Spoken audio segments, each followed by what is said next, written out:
Welcome to the Fluff. Ooh, I'm feeling all sorts of good nowadays. I don't know why. Something about today just went really well, and I'm feeling it. I'm feeling it, Mr. Krabs. Now, I just gotta do a quick check because of the music. Oh yeah, turn that off. But yeah, I gotta do a quick check with the music. So I'm just gonna quickly talk and the song's playing and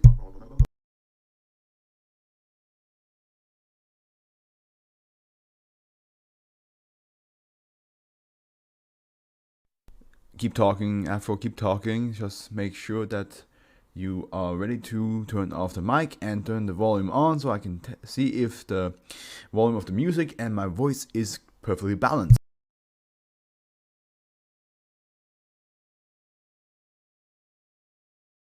It is. I'm not gonna listen to music though, because I had a long walk today. I always like going from along the Thames towards my place, and it's like a good like hour and a half walk. Is it an hour and a half? No, it's I'm faster than that. It's usually like an hour walk though, for sure. Like an hour and 15 minutes at best. And whenever I go for that walk, I just listen to music. I just enjoy the walk, play some tunes. It's very nice. I don't do it often enough. I should do it more often. And but yeah, it's just a good time to just enjoy some music and just meditate a little bit. Be away from the computers, be away from home a little bit, and then just enjoy everything around you. But now, less about that, more about this. Let me just check something with. Yeah, okay. It should all be good audio wise. We should all be solid. Now, how about we get started? The passengers. Now, the question is, what kind of passengers are we talking about? Are we talking about airplane, train, bus?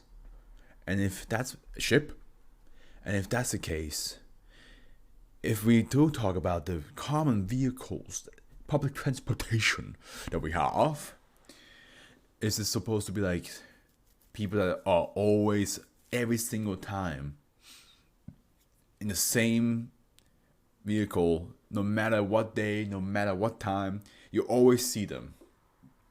But then once you try to like talk to them, something wild happens. I'm trying to figure out if there's any other. I mean, it could also be taken in as like some sort of like virus that just hops onto your body, and technically that's also considered a passenger. It rides your body. That's transportation. But I like the idea of people always being on the same train that you are, and even if you go a different time, like you just decide like, okay, I always see them. Let me just go like 2 hours early or 5 hours later, and it's still there, and you're like, how is this possible? You feel stalked. But then the moment you confront them about it, that's when shit goes wrong. It's considered safe. Okay.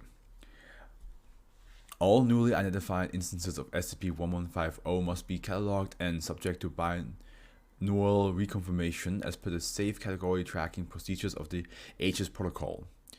All SCP-1150 manifesting in D-Class personnel should be housed in standard isolation cells or in dormitories containing only other instances of SCP-1150.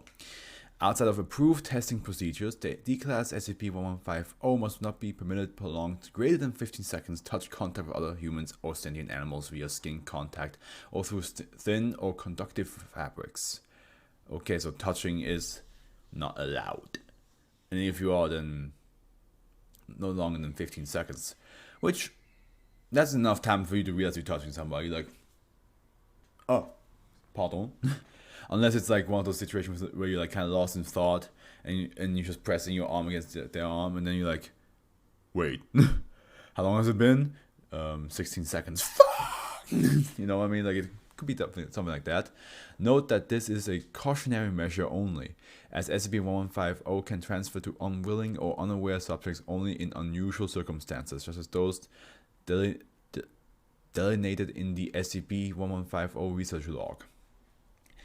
Description: SCP-1150 are sentient entities with human-like psychology that share bodies with willing human hosts through poorly understood means. Hey, I was not that far off with the second guess of some sort of like virus that just hops onto you and rides you. You know, like you are the transportation.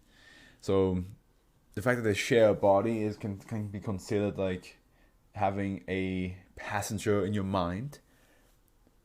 So, I mean, the virus thing, of course, a disease. This is a entity that just decides to be like,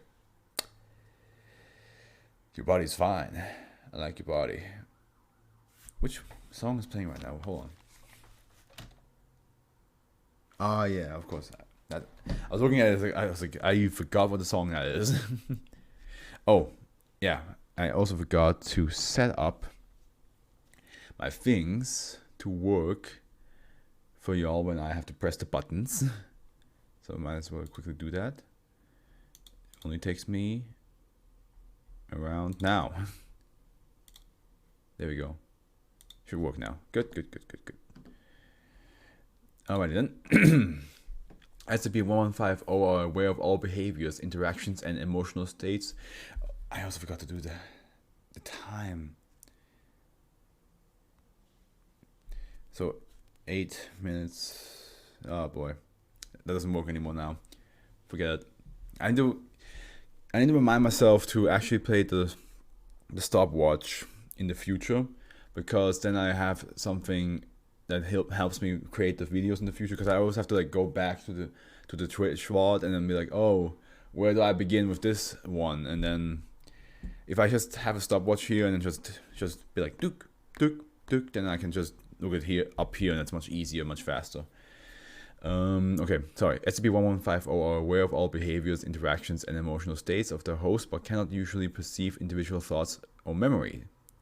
They appear to be immune to all amnestics, excluding a slight susceptibility to, which is likely due to neurological damage to the host at high doses. While the host is conscious, there is no known means of detecting the presence of SCP-1150, save for the occasional brief appearance of anomalous REM-like EEG traces in some subjects. I'm going to unplug my headphones, which would mean that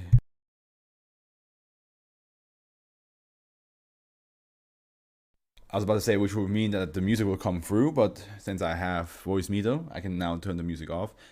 The reason why I'm unplugging my headphones is in case I get an alert, like a raid or a follow, I can actually hear it.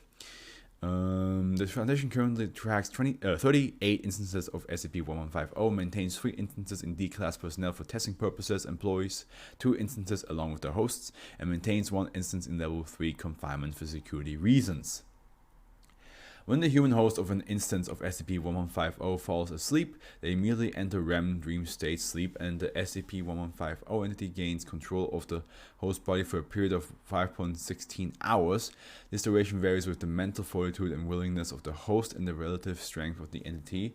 While the SCP is in control, it acts, behaves, and generally has physiological reactions identical to those of a normal human, albeit one with memories and personality traits different from those of the host. At the end of its period of control, SCP-1150 becomes sluggish and appears to sleep. 1 to 2 minutes later, the host awakens and regains control of their body. Hosts generally report that they are fully rested and are generally unaware of what has transpired while they were asleep. Note, however, that individuals who have hosted SCP-1150 for prolonged periods, several years or more, become gradually more aware of the actions of their passengers. SCP-1150 can be transferred from host to host through physical contact, while it appears to be that almost any skin-to-skin contact is sufficient to transfer SCP-1150. Direct head-to-forehead contact allows for transfer at times as low as 15 seconds. Yeah, kind of like the... Makes sense, because I don't know why it makes sense. It's kind of like this whole like head-to-head seems to be like a bonding thing, so it makes sense that also the SCP itself is like, oh, this is a good way to like transfer from body to body. Makes sense to me. Conversely, transfer takes approximately 4 minutes via hand or foot contact. If the contact is disrupted at any point during the transfer, the entity remains in the original host. So, but does that mean that, let's just say, you do some footsies with two D-class, two footsies, right? Two hardcore criminals are just playing with each other with their feet. But then one of them is like, yeah, I had enough. And then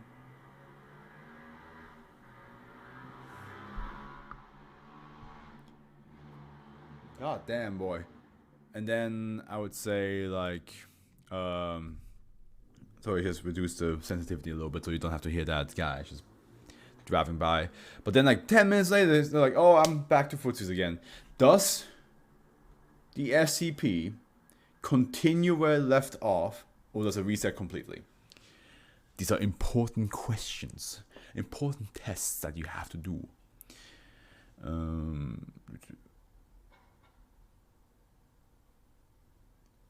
Where was I? Alright, recipients of SCP-1150 report a pleasant buzzing sensation and exhibit a slightly elevated stress response, but appear otherwise unaffected by this transfer. In all instances, save those documented in the attached experiment log, the recipient of SCP-1150 must be willing to accept the entity.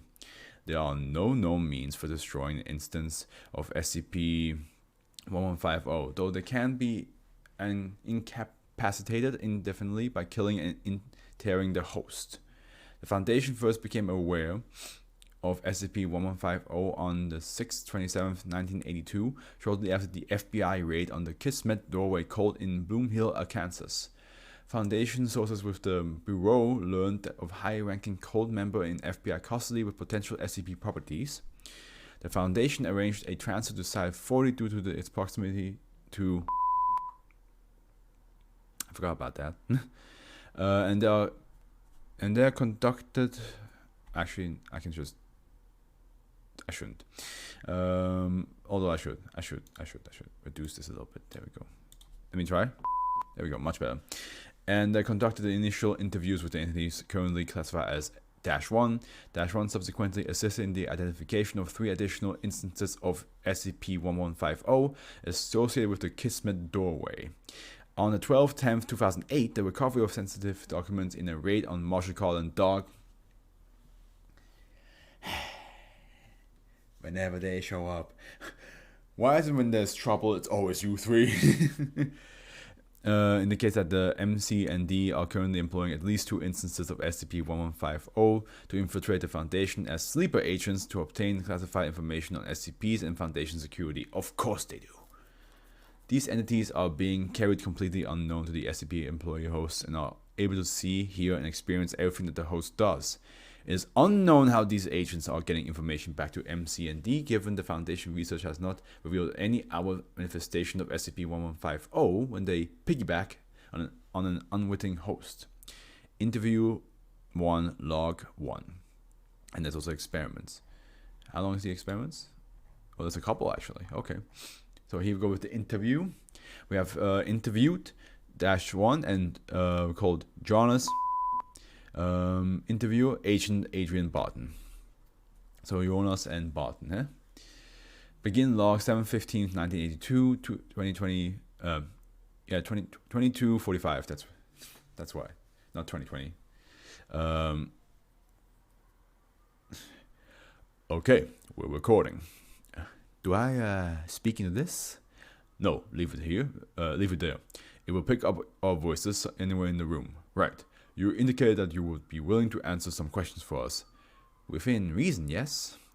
Are you Jonas? In a sense, I'm sharing his body. I assure you he's quite agreeable with our arrangement. Can you explain those 2 statements? The window's not open, but...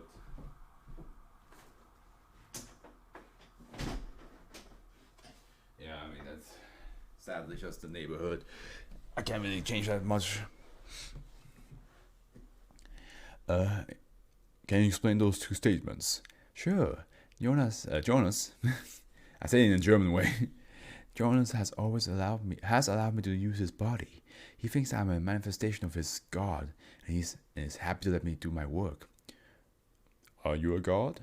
Of course not, as far as I know. Welcome, my man, welcome. You didn't miss much, We're still in the very first one. And why does this keep happening?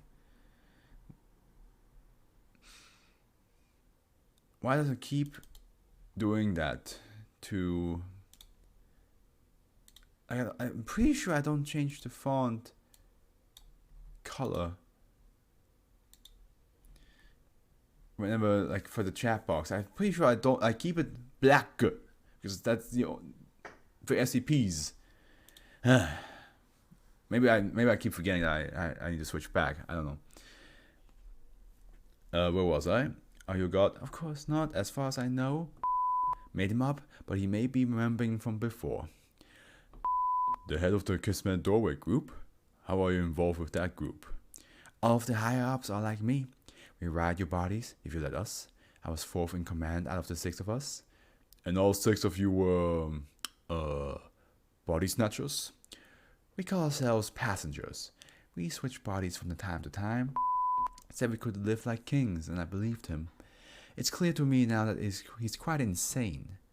I disavow his ridiculous cult. You mentioned that may have remembered from before. Before what? Before we were awakened. That was in 1911 when the Englishman Davis unearthed our bones in Persepolis. You can't remember anything from before that? No. Well, maybe one thing. Darkness, and before that wailing and screaming, and before that great consuming fire. I remember pain too. But that could be a dream. Says that we were worshipped like gods then. Utter insanity. May I change course a bit? How did you get your current body? Jonas gave himself to me just over a year ago. Before that, I was Annie Page, who was his wife to at the time. I was tired of that, so I transferred to Jonas. Transferred how? We touch. We touch. We touch. Usually we press our heads together in prayer.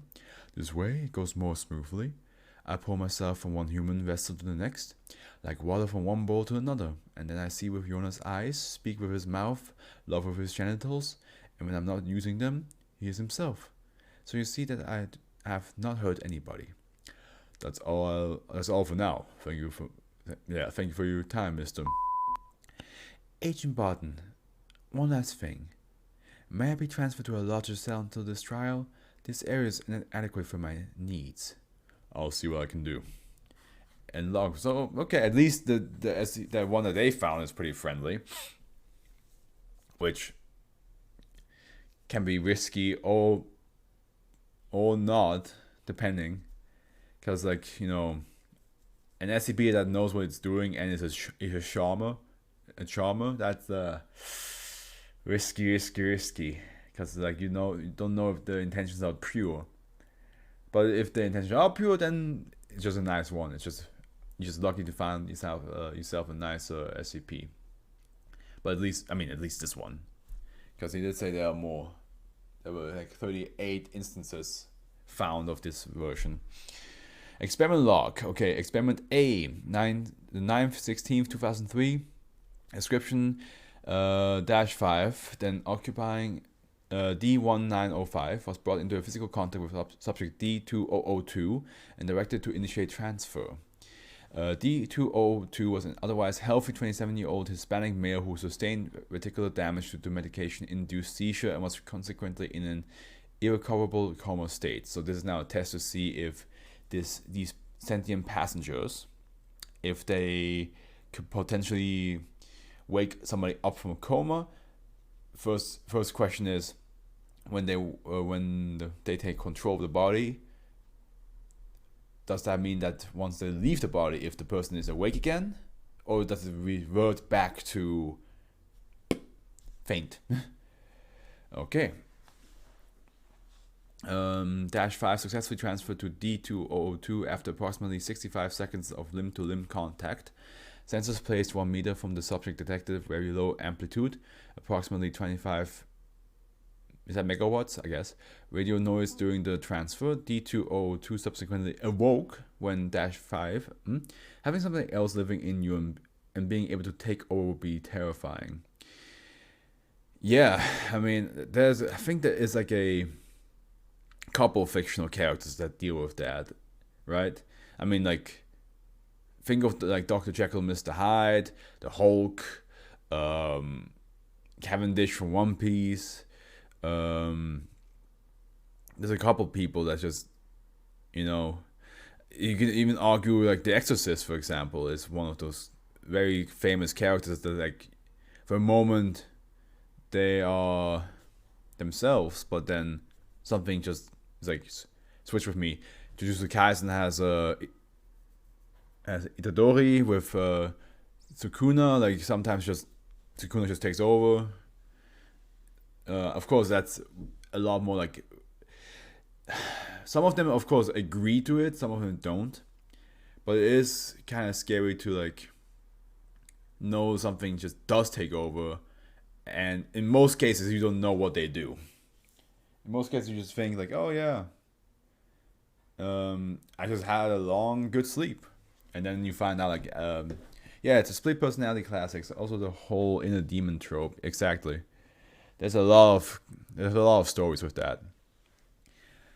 I think the scariest part of it, of course, is like if you become aware that is a thing you have to deal with. Because of course, every time like you're not aware, it's just like, oh yeah, I just slept, right? And then like people tell like, well, you were out and about last night and you did some crazy stuff. We don't know what to tell you. You went around, doing all this stuff, and you're like, no, I didn't. But the moment you find out like, oh, something is taking over whenever I fall asleep or whenever I do this or whenever I do that, that's when it's scariest, because you are aware it's happening, but you have no idea how to stop it. Awoke when -5 gained control of the body. Thorough examination reveals none of the cognitive or motor deficits common in coma recovery patients. EEG recordings of D2002 show waveforms typical of other SCP-1150 recordings, which should be impossible due to the state of reticular damage. When -5 lapses into its inactive state, D2002 once again becomes comatose and exhibits EEG waveforms indicative of deep coma. In a D2002 host, -5 exhibits a 16.15 hour active state and an 8 hour inactive state. This differs significantly with the normal distribution of activity and inactivity seen in normal instances of SCP-1150. So yeah, once the SCP leaves, person just goes back to how they were before. Now, my question is, even though the person was in a coma before and is in a coma afterwards, the moment the SCP takes over and they wake up, because with the previous thing, we know that actually it doesn't really say, does it? We know that the SCP says like, oh yeah, Jonas gave me his body and he allows me to do all this stuff, and then I give it back to him. But does Jonas know what the SCP does with his body? Is he like awake for this? Is he aware of it? Because if he's aware of it, does that mean that this person, for a short, brief moment, is awake from a coma but cannot move its body? Because wouldn't that that would be like a hardcore version of sleep paralysis? Like, you're awake but you can't move it yourself. Something else moves it for you, and you should stay like, wait, hold on, it's not supposed to happen. Computer analysis of the radio noise reveals a high degree of organization and patterning. The significance or meaning of these patterns has yet to be determined. Experimentation B, 9th to 29th, 2003. 3 hours into his comatose state, subject D2002, the current host of -5, was euthanized with a lethal dose of sodium pentobarbital. So is this like a test to see if the SCP survives if the subject is dead? Upon cardiac arrest, -5 gained control of D2002 and attempted to escape from its restraint, causing significant injury to the limbs and hands of D2002. EEG activity became typical of SCP-1150 waveforms, notably cardiac function did not resume, and -5 became more lethargic until collapsing after 620 seconds. The amplitude of EEG waves gradually decreased over this time period. So it looks like once they're dying, they kind of like freak out. They try to like, of course, like most humans do, try to like escape whatever is causing death. But it probably looks a lot more erratic than when humans do it. Probably a lot more spastic. Experiment C, which it's 5C, as in like the same SCP. So he's still alive, same day.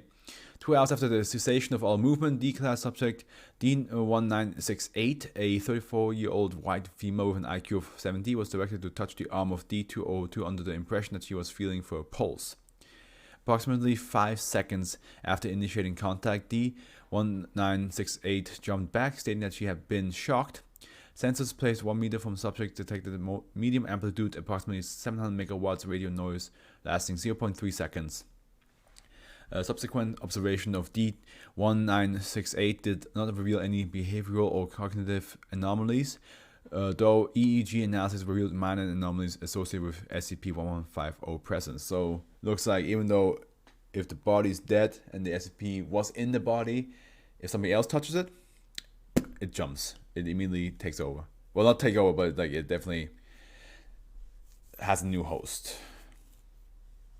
Now experiment D, 10th, 13th, 2003. After 2 weeks of observation, in which no symptoms of -5 were manifest, subject D1968 was told that she had been exposed to a benign angel spirit during experiment 5C. After 2 weeks of further observation, subject D1968 was convinced by an SCP Confederate posing as D-class personnel that she was instead possessed by an evil demon. Oh, is the -5 a bit pissed off that he died? After being informed of the presence of -5, the passenger manifests itself during D1968's next sleep cycle. Over the next 2 weeks, -5 manifests for an average of 10.5 hours each night.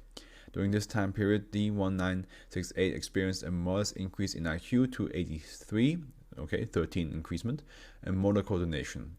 After being told that that -5 was evil, the period of manifestation was reduced to 8 hours and IQ returned to baseline levels. This indicates that A, SCP-1150 is capable of rapid transfer to an unwitting or unwilling host but cannot secure control without some level of host awareness and/or consent, and B, the degree of host willingness correlates to the amount of time that SCP-1150 is active. Dr. Brimstone. Yeah. So in the moment, if you're not aware of it,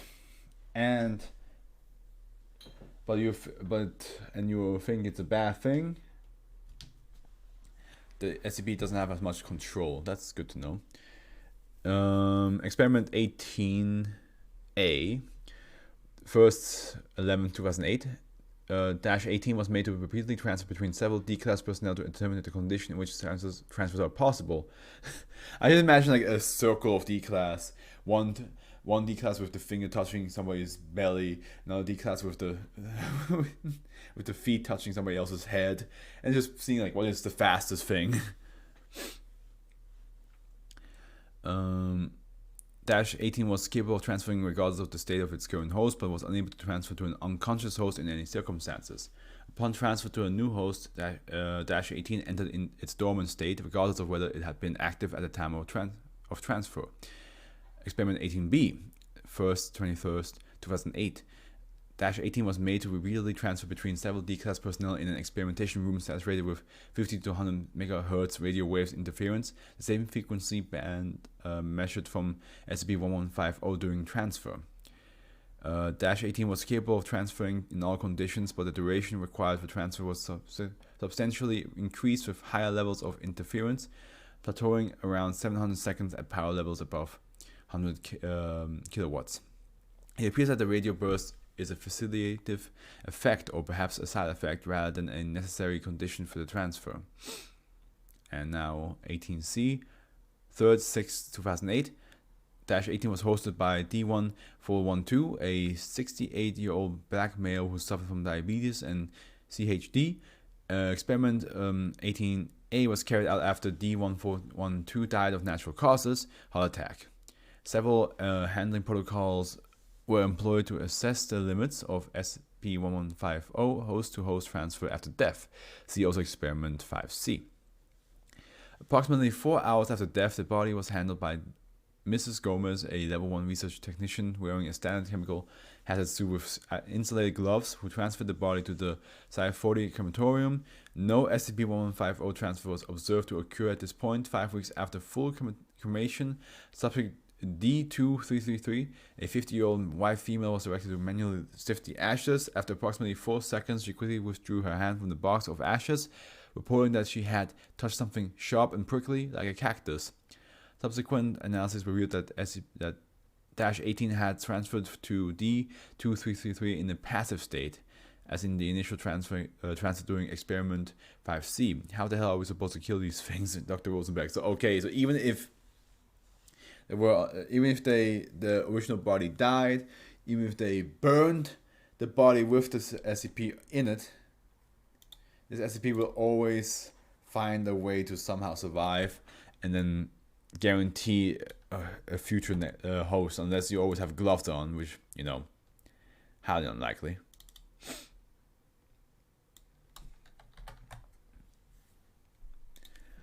Okay, a handy marker.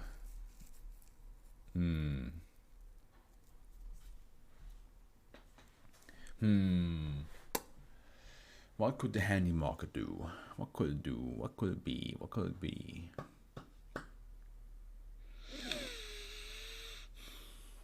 Oh my god.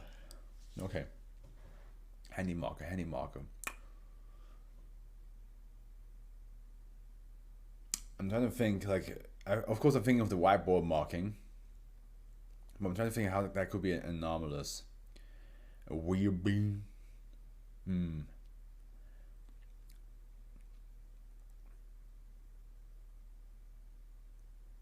idea. I was thinking of like things like, oh, the things it circles in might become true, or the marker, if you use it to write something down, kind of like the Death Note, it just will occur in the same way you've written it down. Handy. Of course. Safe. SCP-1151 is currently contained in storage unit located inside.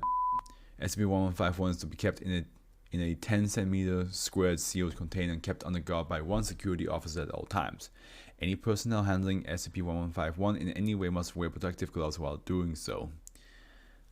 Only one specimen of -1 may be kept in containment at any time.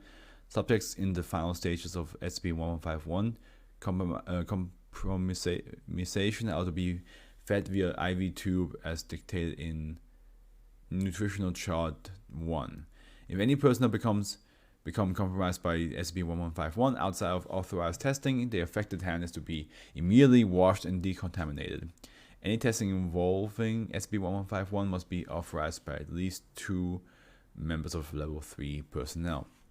And we have a picture that says -1, final stages of compromisation. Subject had self-decapitated before photograph was taken.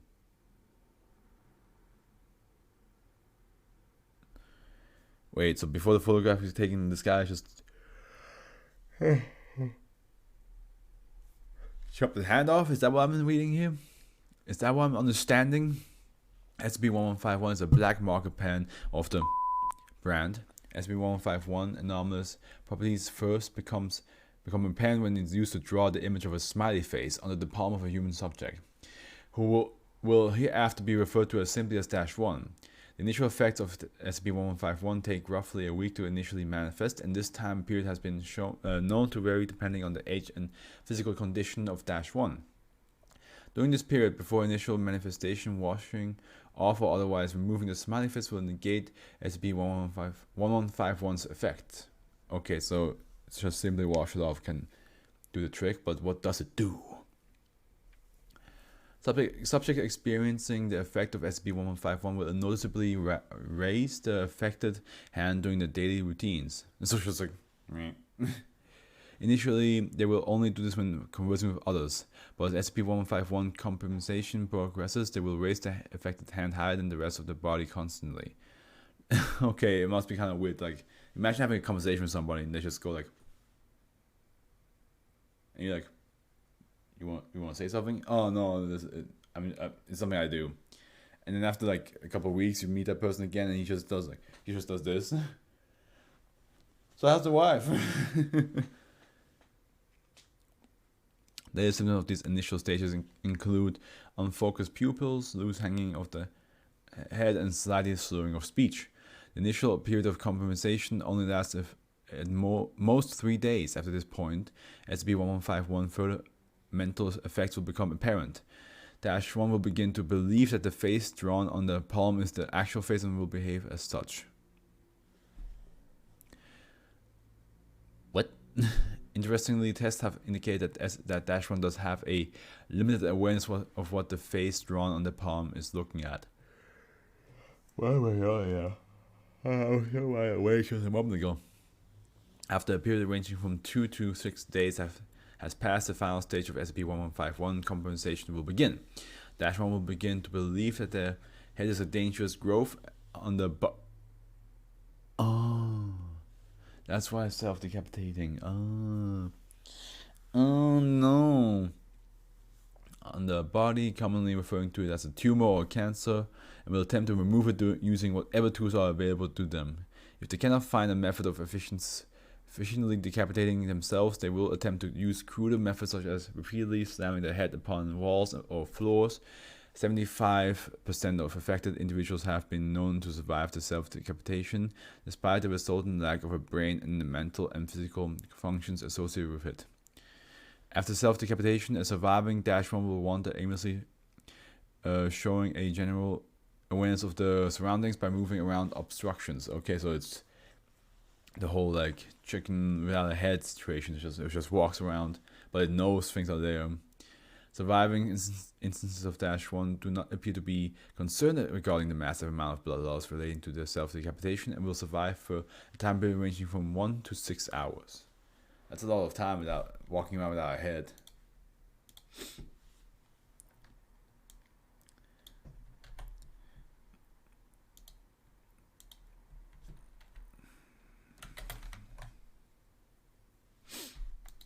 Oops. A common raccoon. Yeah, no, this is the SCP Foundation. This could be Rocket Raccoon for all we know.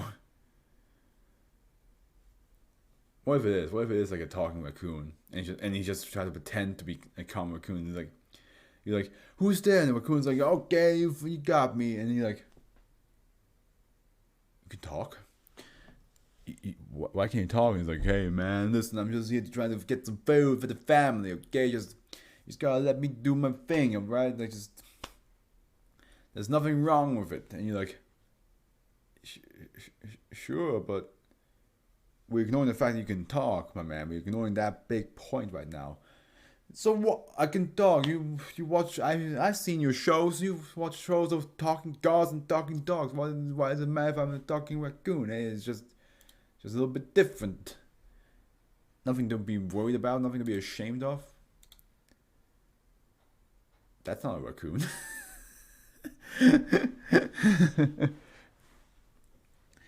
SCP-1152 is to be kept in a solitary habitat inside 98 Animal Housing Wing. SCP-1152, to be honest, I expected an actual raccoon, and now there's a human being in a cage. Are they trying to say that they all see him as a raccoon? SCP-1152 is to be given 5 kilograms of feed, meeting with its nutritional standards detailed in document -NI, laced with 25 milligram venlafaxine. SCP-1152 is to be examined once every 2 months by an on-site veterinarian following repeated health issues. Access to SCP-1152 is reserved to level 3 personnel only. And here we have SCP-1152 during initial containment and note to missing digits on the front left paw.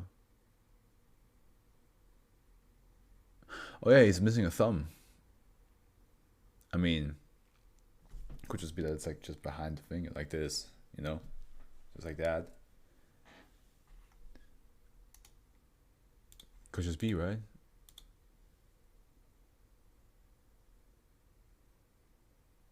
It's a bit too...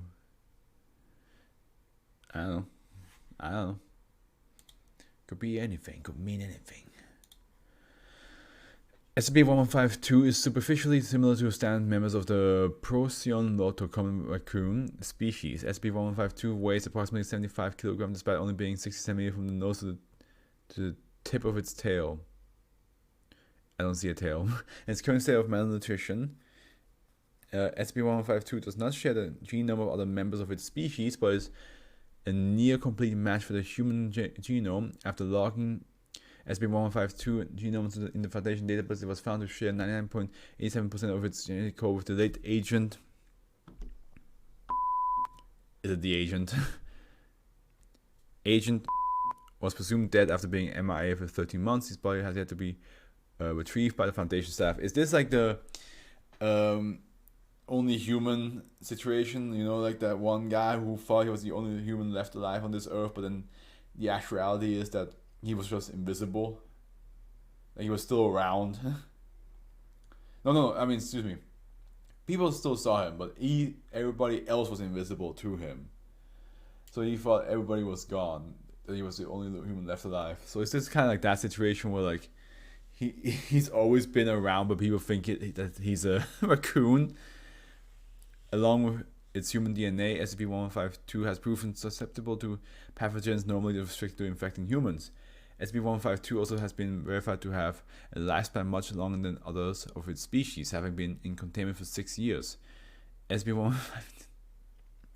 They capture a human being and they think it's an animal. That's literally what this is. SCP-1152 is missing the 5th digit on its front left paw. How SCP-1152 was injured is of yet unknown. SCP-1152 has exhibited intelligence on par with an average post-pubescent human, excluding capture from staff for 2 weeks after initial being found inside 98's personal wing. How SCP-1152 managed to get into the side 98 without being noticed is as of yet unknown, along with how it obtained knowledge of the layout of side 98. It probably worked there before. SCP-1152 is suffering from long-term depression following its capture, probably because everybody sees it as a raccoon, bro. SCP-1152 is capable of manipulating subjects with considerable dexterity beyond what should be feasibly possible with paws. It is also capable of opening doors and bypassing low security manual locks, requiring the lock to its room to be replaced with keycard access. Along with the enormous mass of SCP-1152's body, it appears that SCP-1152 may possess cognitive hazardous effects in carnivores and omnivores land animals. Any such animal introduced to SCP-1152, even members of its own species, has displayed hostility to SCP-1152. As such, it is now contained in a secluded habitat. Again, probably because, you know, it's a human being. Addendum A. After the event of the escape on the 6th, 2000, all personnel are advised to keep their keycards hidden on the person when interacting with SCP-1152. The incident report follows. 10:40. Oh, man, I wish somebody would massage my head. 10:45 a.m. SCP-1152 has been attempting to dig through the walls of its habitat. 10:55 a.m. Agent is dispatched to incapacitate SCP-1152. 11:02 a.m. SCP-1152 attacks Agent, retrieves his keycard and escapes containment. 2:35 p.m. SCP-1152 is found in the Site 98 supply storage and contained once more. Notes: SCP-1152 was found with a stolen phone. Records indicate that it somehow dialed Agent's wife after presumably striking random buttons. The call lasted 5 minutes and consisted entirely of SCP-1152 whining and barking into the microphone.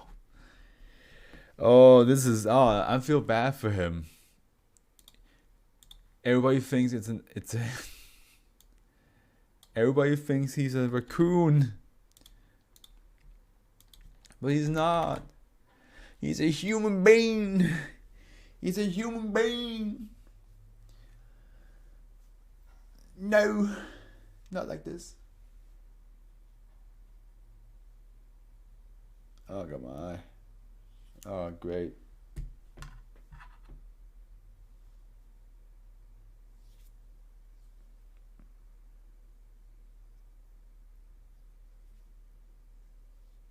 Ah. Well, be right back. If I can see shit.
There we go.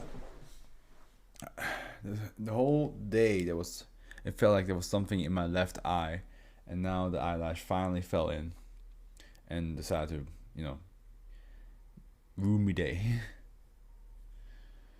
Okay, so a programmable patience. Excuse me. Patience as in like waiting, like as in like you have a lot of patience. Or no, that would be patience as in like NCE, right? So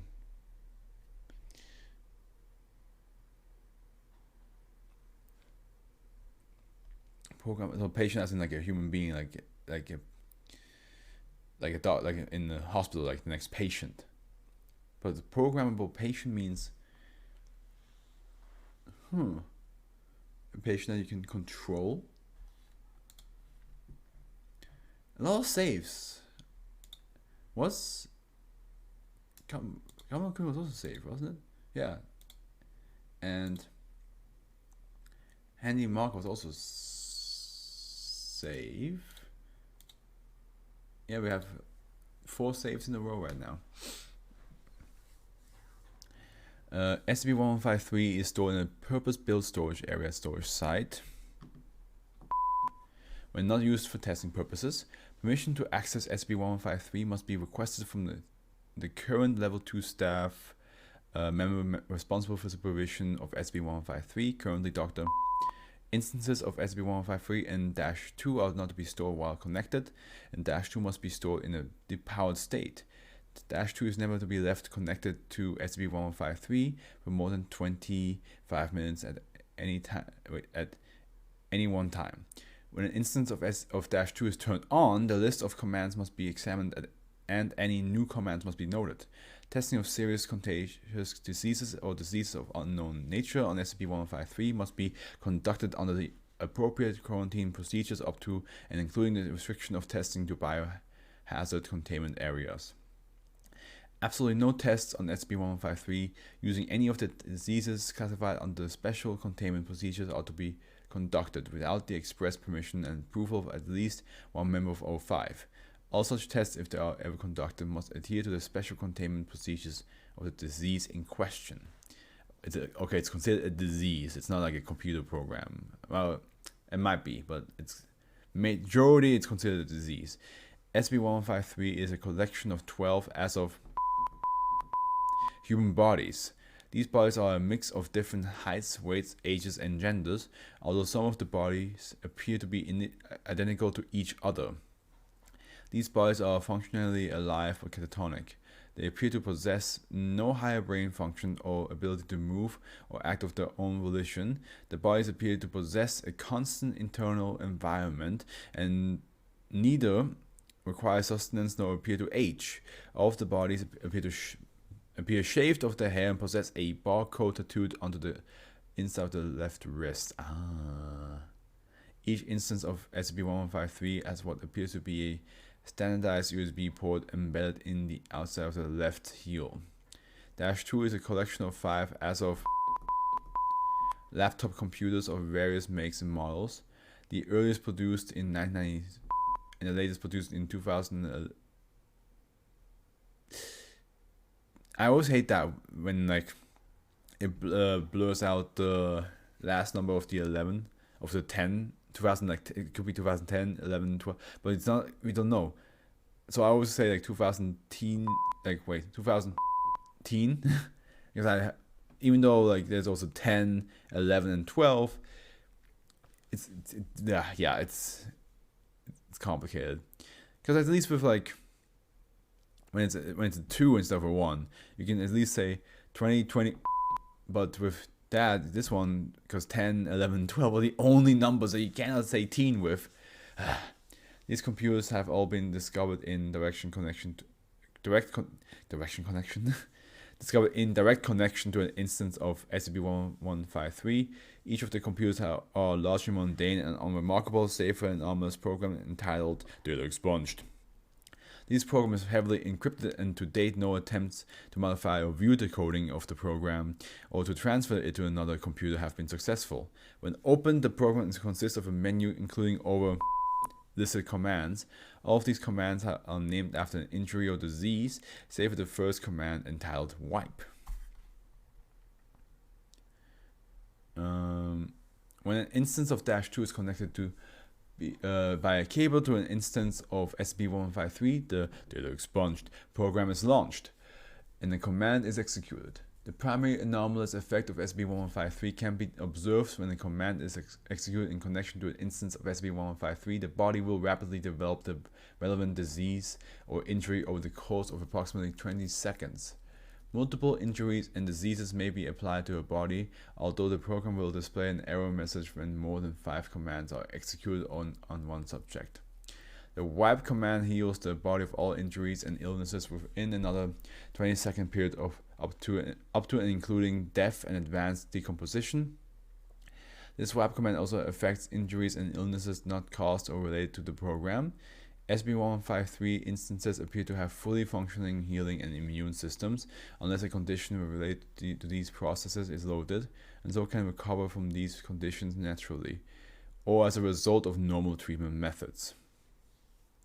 All contagious diseases applied to SCP-1153 are fully contagious and can spread and infect others in a manner identical to the natural instances of the illness. Certain diseases have multiple commands, usually appended with a bracketed word indicating something about the disease. For example, executing the command polio incubation will cause no symptoms to develop immediately, in line with the normal progression of a disease, while executing polio advanced will cause the body to immediately develop symptoms. Oh boy. Just give people diseases. Just be like, yeah, do you want to know what Ebola feels like? Here you go. List of commands include several diseases which have not previously been documented, as well as extinct diseases such as smallpox. For this reason, is smallpox extinct? I didn't realize.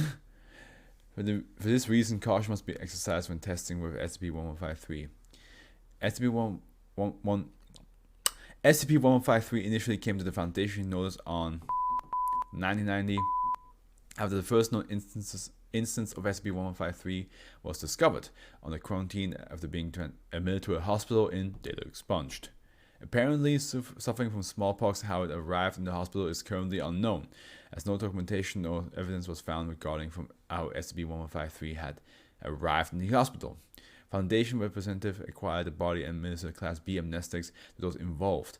No further measures were required, as information had been suppressed to prevent a public panic. The subject was placed in Foundation custody, although little was learned of SCP-1153's nature until when a second SCP-1153 instance was taken into containment with an associated -2 instance. Since then, 10 instances have been discovered and contained around the globe, often in connection to unusual or misplaced outbreaks of disease. The current number of SCP-1153 instances outside of Foundation custody is unknown. -1 recent experiments involving -2 have led researchers to the conclusion that the anomalous program contained within -2 is not fixed and can change and develop. For example, after 2009, all instances of -2 appeared to contain a new command entitled H1N1/09 influenza, which caused the subject to develop symptoms identical to the aforementioned strain of the flu virus. All -2 instances recovered after this date has been found to contain this new command, possibly indicating that -2 instances are being updated in synchrony by a currently unknown process. Several new commands were found to have been added to the list of commands available. Who's giving this fucking SCP patch notes? Who's giving these patch updates, huh? Available for this for -2. All of the commands added on this date correspond to an anomalous illness or infection cataloged under special containment procedures by the Foundation, including data expunged. The single instance of -2 discovered after this date came to the Foundation attention after an outbreak of SCP in redacted and contained a command list identical to all other instances currently in containment. Future outbreaks of anomalous diseases are to be investigated to determine a possible link with uncontained SCP-1153 instances. Damn, there's some good scary concepts in this SCP,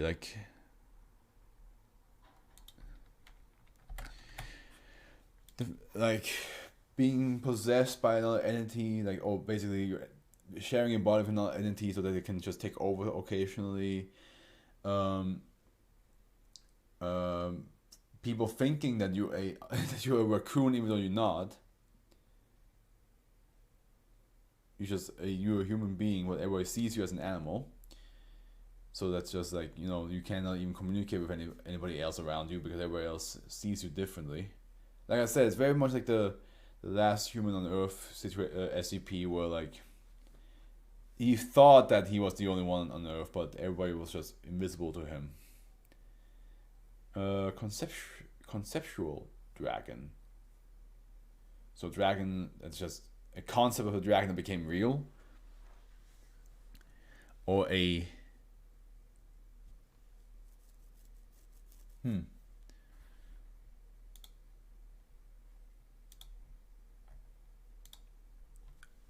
This is the 5th save. We have a lot of saves in this one, even though they're all safe. Gotta say, they don't. It's not that they don't seem very good outcomes with majority of them. Some scary saves. That's what I'm gonna say. Some scary saves. Okay, SCP-1154 is to be contained in storage unit located at site. Anon, are you still there? Or did you have to go? SCP-1154 is to be contained in a 15 cm x 15 cm sealed container. SCP-1154 is to be kept on guard by one security officer at all times. Viewing of SCP-1154 must be conducted by members of D-Class personnel. Do I have a jacket here.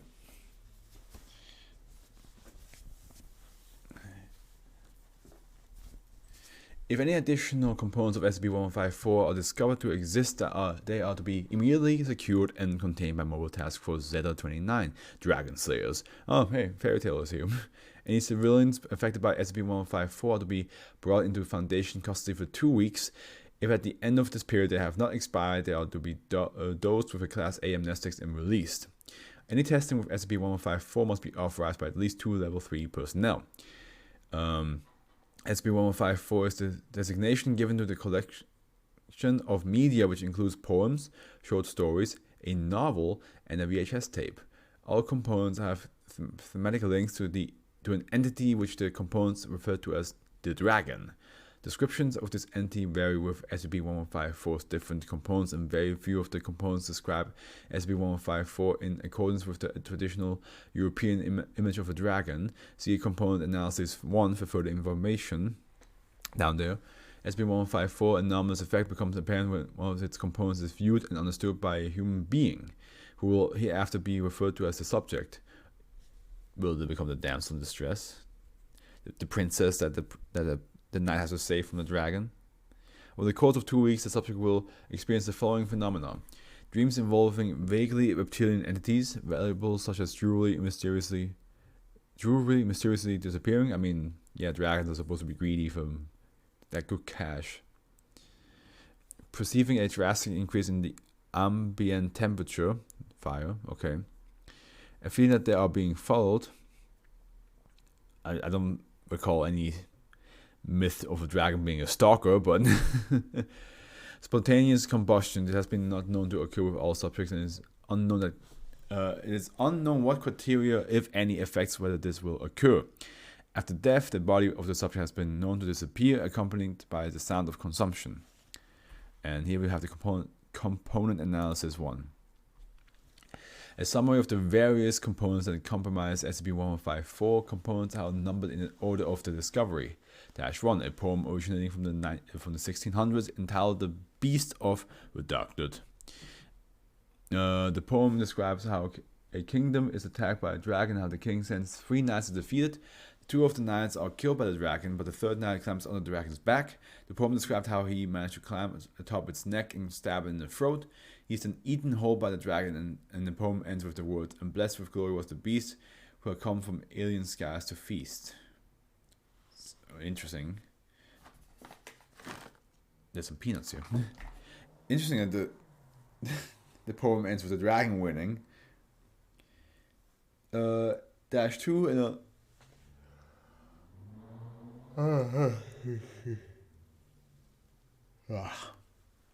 an unpublished novel entitled "A Quest of Gold." It follows the adventures of a scholar as a group of adventurers attempt to defeat the antagonist, who is referred to as the Dragon King. The protagonist eventually killed the Dragon King, but the epilogue describes the scholar being possessed and becoming the new Dragon King. So it's like basically, it's the point of this dragon that no matter what you do, it doesn't die. Like it always wins. -3, a short story entitled "The Dragon's Shadow." The story is presented from the point of view of a young boy who is afraid that a dragon is present inside his house. In the story, the dragon is described as a dog-sized and as having insectoid properties. The dragon chases the boy around his house, eventually killing and consuming him. Again, it looks like every story is just a dragon winning. The dragon has hacks and cheats, all of it. -4, a crayon drawing of a dragon. -5, the dream diary of roughly 90% of the described dreams involve dragons, lizards, or fire. It's unknown why the specific dream diary carries SCP-1154's properties, as other written accounts of dreams caused by SCP-1154 carry no anomalous effects. And -6, a movie filmed in 1993 entitled "Corin the Eternal Dragon." The film's plot involved the arrival of a humanoid reptile in Tokyo and the military attempt to destroy it. All attempts are unsuccessful, however, and the film ends with the reptile consuming the last of the survivors. Yeah, no, the dragon just wins. The moment you are a dragon, you won.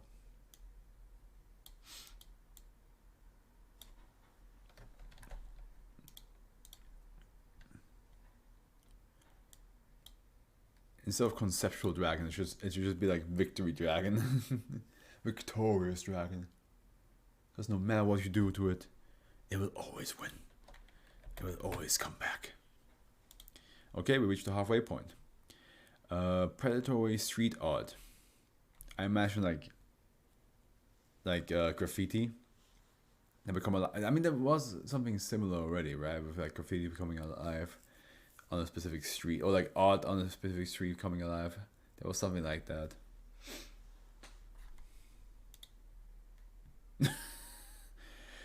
Yeah. Yeah, see? Yeah. It looks like it's doing this, like. Oh, hey, Keto. Okay, we broke out of the safe streak. I forgot the name or the word for it for a moment ago.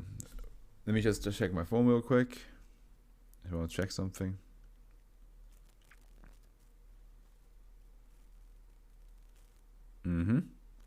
Nothing new here. Nothing new there. Yeah. You can be quiet. Okay. SCP-1155 is currently contained in a disused parking lot adjacent to an abandoned shopping center in the city metropolitan area. The buildings to be marked condemned, and access to both it and the car park should be restricted by Foundation personnel posing as security guards from the front company. Civilians are to be deterred from entering the site and supplied with standard cover story 47, structural instability sinkhole. If they inquire as to why SCP-1155 must be kept under constant observation by motion tracking security cameras. If SCP-1155 is observed to vanish, Mobile Task Force Pi 1 City Slickers should be notified immediately. Personnel should not routinely attempt to view SCP-1155 directly. Observation must be conducted remotely. Whatever flat surface that SCP-1155 is currently inhabiting should be obscured from view by any standard Class 2 enclosed mobile containment unit, or in situations where this cannot be effected in a timely fashion by obstructing it with a vehicle, storage container, or displayed rubble, provided that this can be done without damaging a 3-meter area around SCP-1155's image. Following Incident 1155-B, it has been observed that completely enclosing SCP-1155 has a tendency to hasten a relocation event. Revised procedures now recommend the evacuation of the immediate area surrounding SCP-1155 to the minimum distance necessary to prevent contact with the general public, unless SCP-1155 manifests in a high visibility location or anywhere where preventing public egress is impossible. And we'll have some peanuts.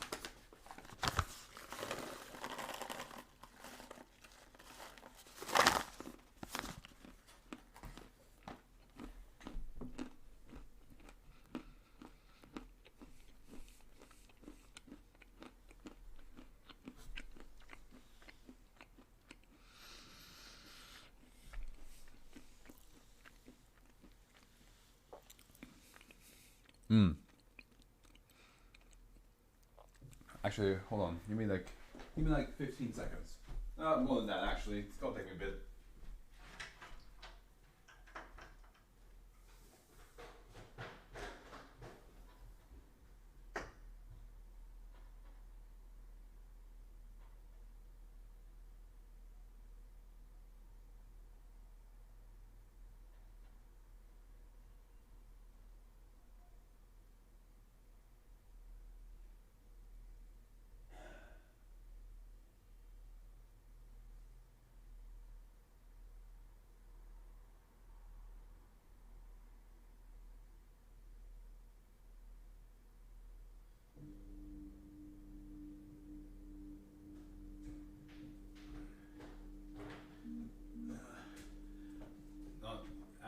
This was not worth it. I was like, hey, let me get my... Wow, why does this run out of battery so quickly?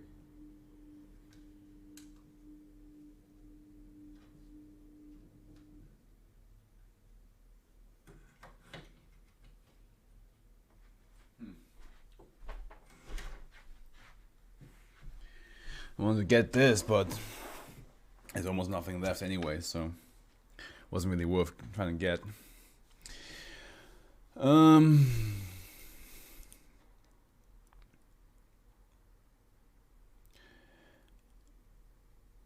Yeah, at the present time, SCP-1155 cannot be permanently contained by any known means.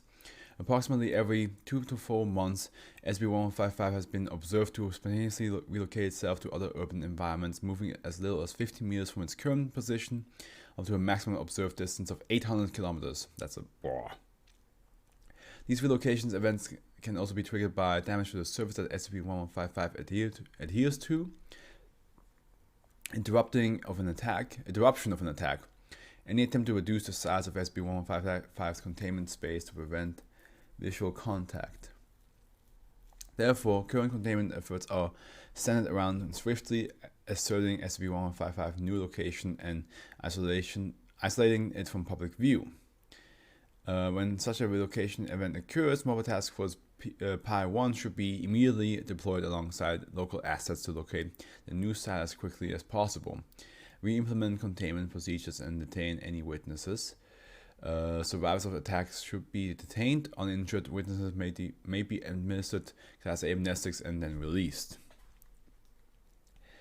SB-1155 manifests as a work of street art graffiti depicting the form of a humanoid creature with sinewy forelimbs, claw-like hands, and the head and feathers of an owl. The depicted pose is a variable but tends towards a predatory stance with eyes that appear to track the viewer. That's creepy. Paintings that make it look like they follow you with the eyes is already creepy enough, but now there's an actual graffiti painting that just literally does it. It's not an illusion that it does it, it does it. Anyone viewing this image directly will experience compulsion to investigate it further. Victims describe a nervous fascination and desire to move closer. This can be resisted with efforts, especially if the subject is aware of SCP-1155 anomalous properties. If a subject approaches to within 2 meters and is not in the line of sight of another person, they will be subjected to a violent attack, suffering severe laceration, dismemberment and of extremities, whole or partial removal of soft body parts, and penetrating head trauma consistent with those that will be inflicted by a large beak and or talon. So it's literally attacking it. The attack generally takes about 6 seconds to conclude, upon which both SCP-1155 and then the victim will vanish, and SCP-1155 will appear elsewhere in the usual manner of a relocation event within 7 days. Attacks can be held before this event by re-establishing a line of sight to the victim, but this is not recommended. See a record of incident 1155A. Attempts to track where the victims are taken by equipping test subject with GPS locators have failed. Based on tested interruptions performed as a predefined intervals, when the attack follows a defined pattern, the victim will first be restrained, the eyes and tongues will be removed, rapidly followed by amputation of the hands and feet. The victim will be then disemboweled and the intestines and stomach removed. Death usually follows due to the shock or rapid insanguination, but only if the attack is interrupted by visual contact. The fate of the victim who disappear along with SCP-1155 at the conclusion of the attack is unknown.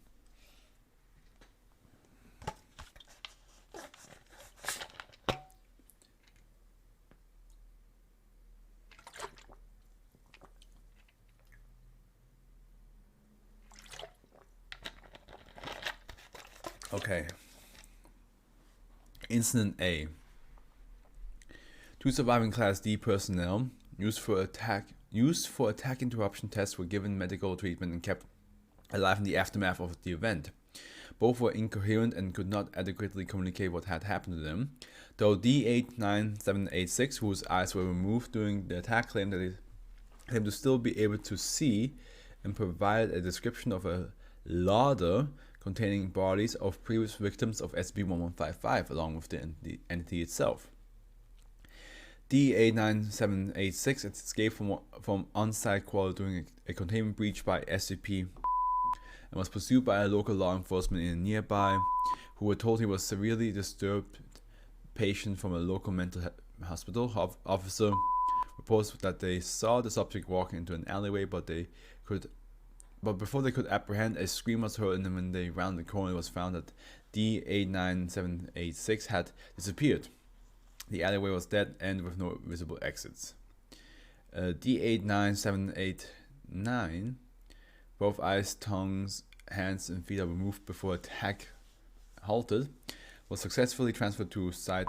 A period of rapid relocation was noted in SCP-1155, where it was observed in several public places with a posture that suggested hunting, tracking behavior. SCP-1155 appeared for several hours high up on the side of the building, in full view of many witnesses who fortunately could not access it. In view of the difficulties of containment, Site Command made the decision to bring D-89789 back into the city. SCP-1155 was observed to appear several times on walls, advertisement boards, and bridges along the transport vehicle path. D-89789 was observed to become increasingly agitated and hysterical during this process. D89789 was transferred to a remote location on the edge of city limits, placed in front of SB1155, whereupon visual contact was broken. SB1155 and D89789 disappeared, and SB1155 assumed previous pattern of manageable relocation behavior. And now incident B. Elements of Mobile Task Force Pi 1 located SB1155 in an abandoned subway station after the most recent relocation event. Team leader made the decision to obscure SB1155 with a vending machine until more containment resources arrived, on the basis that there were not enough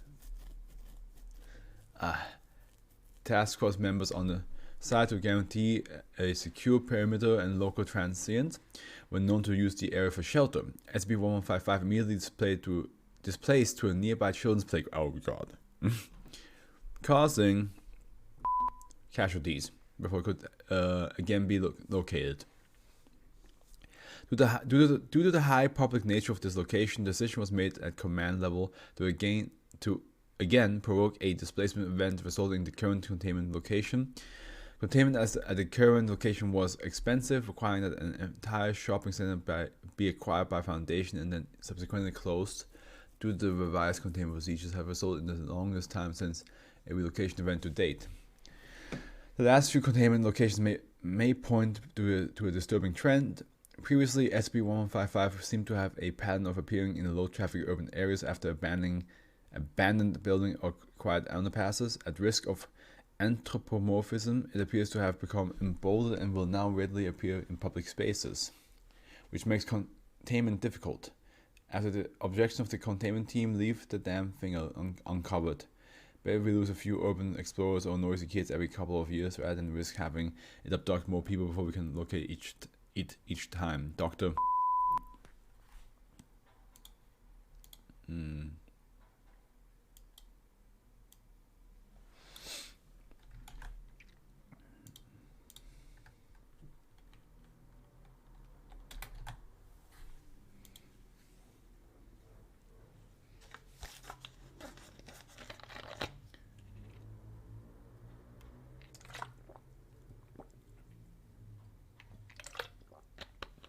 Might as well finish it.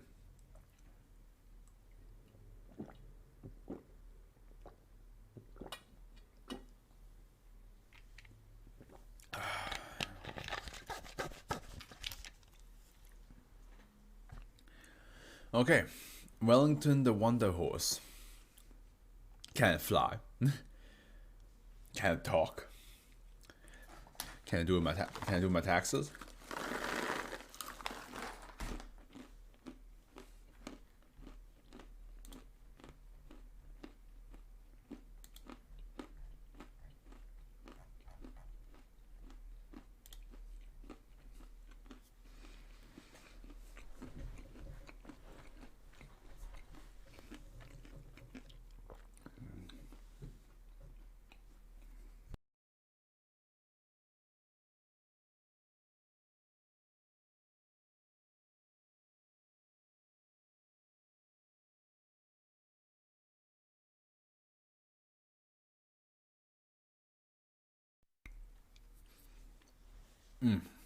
Okay. SCP-1156 is to be housed in a stable adjacent to the secure outdoor testing facility at Site 73. It is to be provided with food, water, bedding, grooming, and veterinary care appropriate to a non-anomalous animal of its species. SCP-1156 as stable is to be cleaned daily. SCP-1156 may be allowed to supervise access to the secure outdoor testing facility for exercise and grazing purposes during daylight hours when no testing is scheduled. Any clothing changes exhibited by SCP-1156 are to be documented and monitored. SCP-1156 cooperation with the Foundation is currently predicated on its belief that it is paid employed thereof. During good behavior, SCP-1156 is to be assigned work of low priority nature, appropriate to its abilities. SCP-1156 is to be paid bi-weekly with scrip bearing a face value equivalent to the current UK minimum wage, minus legally permitted deduction for room and board. and is to be allowed to purchase approved sundries with said script from the site 73 Quartermaster. Fail to cooperate with the Foundation personnel shall result in suspension of the above privileges. You keep him busy like a workhorse, huh? The Foundation is to monitor sales and transfers of domesticated horses in the United Kingdom for any additional horses presented by SB 156 characteristics. In the event that any such specimens are identified, the Foundation is to acquire the animal as soon as possible for separate containment at Site 73. Description: SB 1156 is a male domesticated horse, Equus ferus cavalis, of indeterminate breed and unknown age, approximately 1.7 meters in height. SB 1156 tongue, palate, lip, and vocal cords are shaped like in a manner not found in non-anomalous horses, allowing it to produce phonemes used in human speech. Yeah, that's not creepy at all. It's the fact that it can speak is already one thing, but the fact that the mouth is shaped in such a way that it makes it easier to speak is also it's also creepy. SB 1156 brain is approximately larger than the brain of a non-anomalous horse and possesses several anatomical regions of unknown purposes or function. SB 1156 is sapient and is able to speak English with a thick accent as resembling that historical spoken by natives of the East End in London, UK, Cockneys in common use, and claims to have been born and resided in the London borough of Whitechapel prior to its coming into Foundation custody. SB 1156 identifies itself as Wellington G. Wonder G. Wonder Horse, and describes itself as part of the community of sapient horses living openly throughout the East End, a claim which has not yet been corroborated by Foundation research. SB 1156 has demonstrated a limited ability to manipulate tools and simple machines with its lips, teeth, and tongue, including an ability to write by holding a pen in its mouth. It's definitely a wonder horse. It's doing a lot of things that it shouldn't be doing. SB 1156 possesses a limited form of telekinesis. That as well? Okay, damn. Comprising an ability to dress itself by spontaneously manifesting clothing tailored to fit a large horse directly into itself. You gotta look dapper. Most frequently, this clothing takes the form of a silk top hat and a light-proof scarf bearing the monogram WGW, which is Wellington G. Wonder Horse, okay, in gold embroidery. Though SB 1156 has demonstrated an ability to produce other articles of clothing, including neckties of various styles, coats, eyeglasses, masks, heraldic banners, harnesses, bridles, and bits, and on one occasion, upon a request from research staff, a full suit of articulated plate armor, clothing manifested by SB 1156 spontaneously disappears when SCP 1156 dresses itself differently. The source of the clothing and its ultimate disposition upon the manifestation is unknown. Forensic examination of the clothes themselves indicate that they are composed of common fabrics and metals and bear no anomalous properties in and of themselves. SB 1158 was acquired by the Foundation in 2000 following a raid on the Country Club, redacted, UK, owned by Marshall Collins Dog. Second time you guys get mentioned. That's not too rare that they get mentioned twice. I had that a couple times. It would be crazy if they get mentioned a third time though. That would be a new record. SB 1156 claimed to have been taken prisoner by MC&D 6 months prior after responding to a want ad for coach horses and forced to perform various tasks for the guests of the club. SB 1156 describes itself as a professional coach horse and has been convinced at this time that the Foundation is employing him for that purposes. Oh, you could have just told him the truth. He seems like a nice guy. Well, horse. Confusing, isn't it?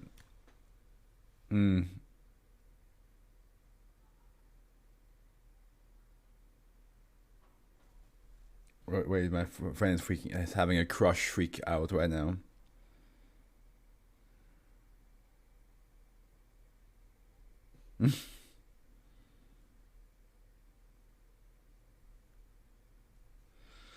I think.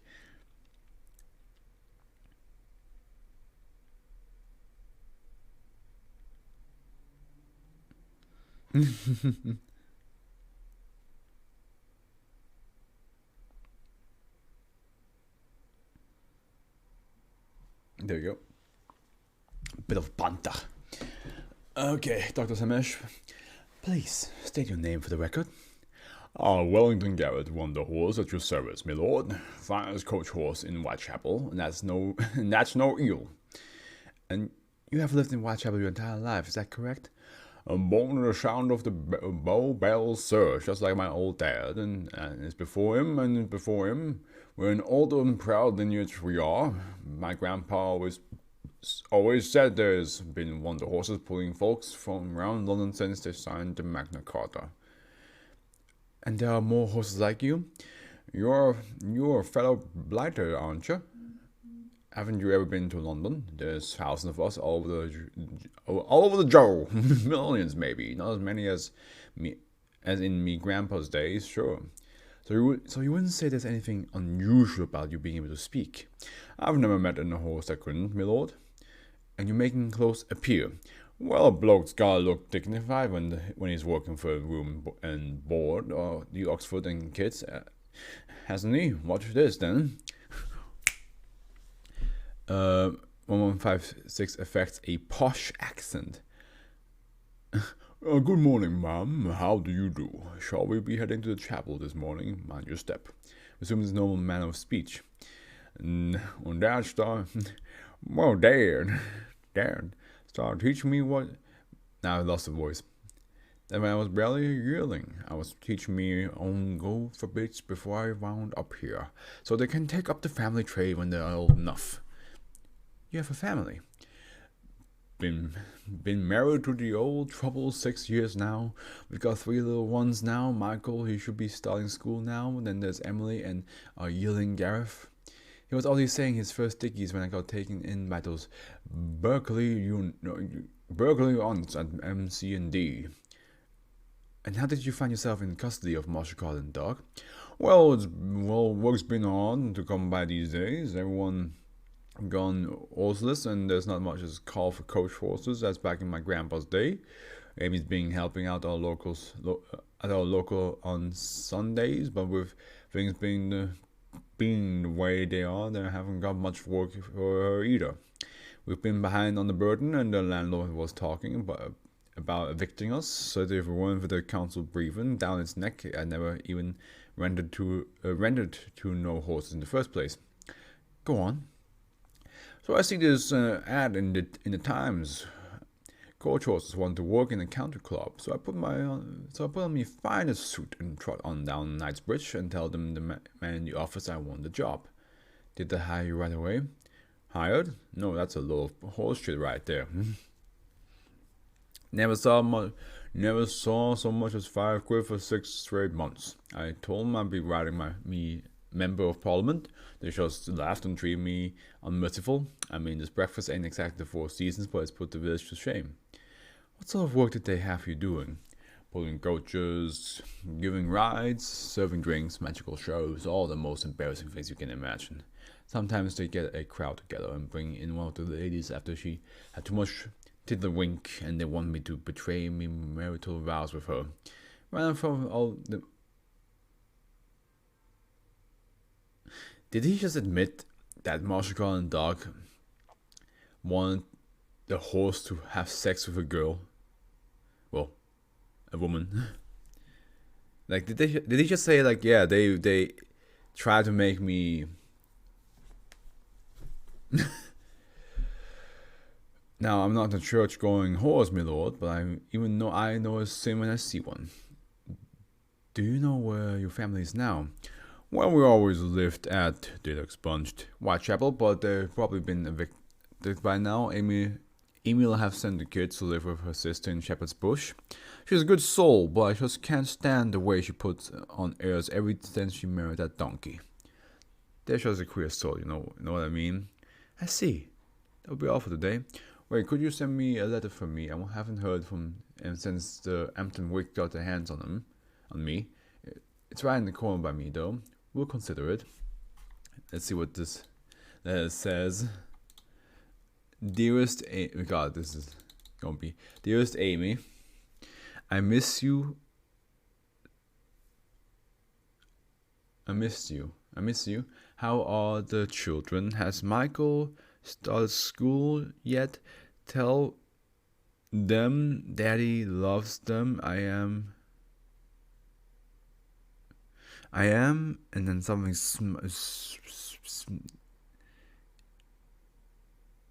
something every. I can. Then something I can to fly. All here over with me. We'll be together soon. I promise. Love. WH. Oh my God, this poor horse. Couldn't somebody just have written it down for him himself? Although maybe that would have been weird for the wife if they got a letter that was like normally written, where it's talking about her husband, who's a horse. Upon investigating to the address provided by SB1156, the foundation found a currently uninhabited 2-bedroom apartment. The building manager stated that the previous resident had been evicted 6 months prior and could not vouch for the current whereabouts and refused to discuss them in any detail, stating that there had been nothing but trouble during the entire stay. But that doesn't prove if there were horses. You never know if there were horses or not.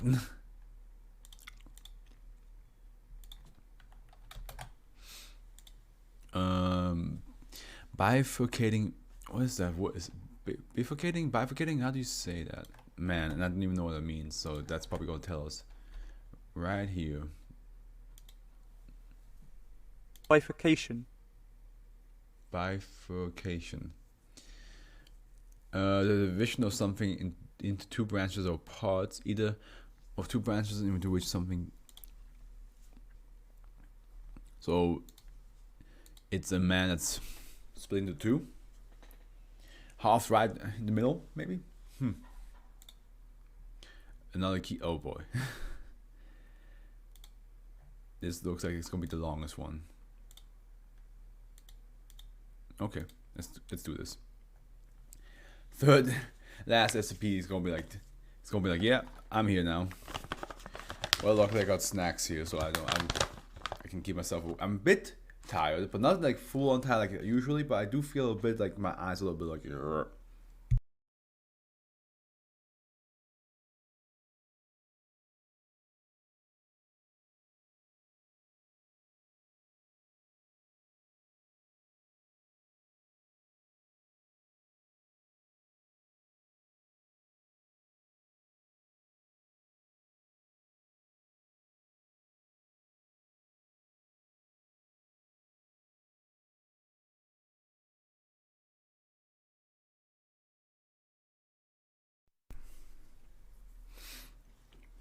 Second key though.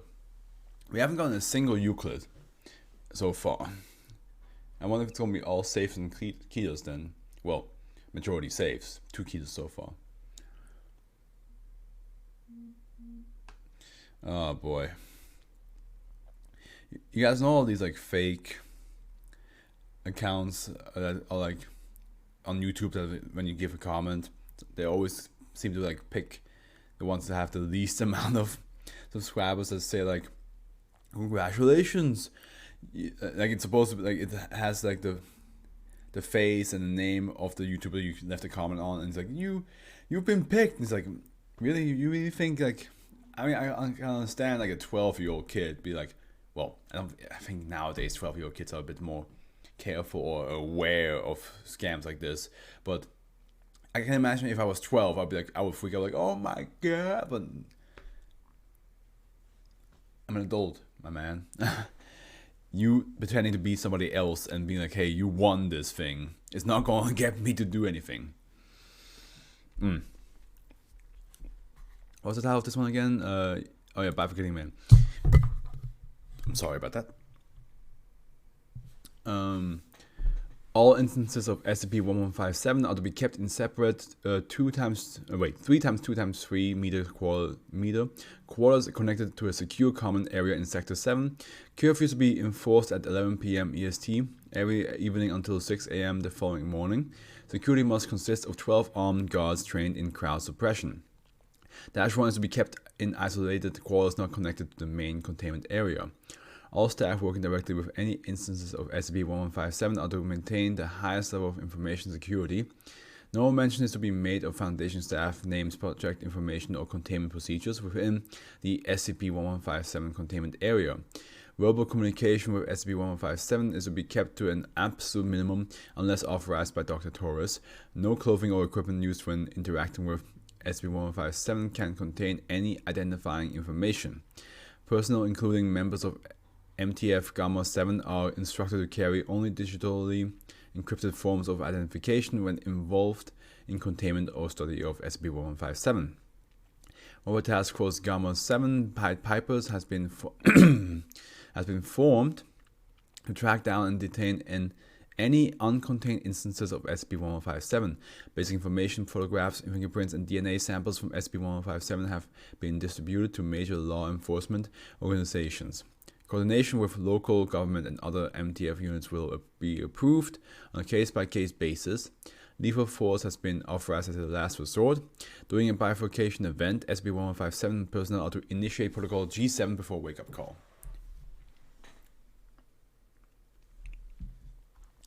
Here we go. What does it do? Where does it come from? And what does it do? And where does it go? SCP-1157 is a Caucasian male with brown hair and blue eyes. The subject's anomalous nature was first discovered when an instance of SCP-1157 designated -1 surrendered to the local police in AC. Is that Arizona? Claiming to be a member of a terrorist cell. When a bifurcation event occurred while SCP-1157 was in the police custody, the subject was brought to the attention of the Foundation and transferred to Sector 7 for containment and study. When you say bifurcation event, I still don't know what that means. Does it mean that he just got fucking split into multiple people? Multiple hymns? At intervals of approximately 4 weeks, all instances of SCP-1157 will undergo a simultaneous bifurcation event at 3:08 a.m. EST. While SCP-1157 sleeps, each subject will split into 2 identical instances. There we go. Yeah. That's very similar to one I did many years ago. Let me see if I can find it. Years ago, I say it wasn't years ago. It was a year ago, but it was definitely one of the way back then that I read. So one more. I think it's here it is. Yeah, 493 Replicant. Because Replicant was also like the whole once they died, they split into 2 versions of themselves that then continue to do their own thing.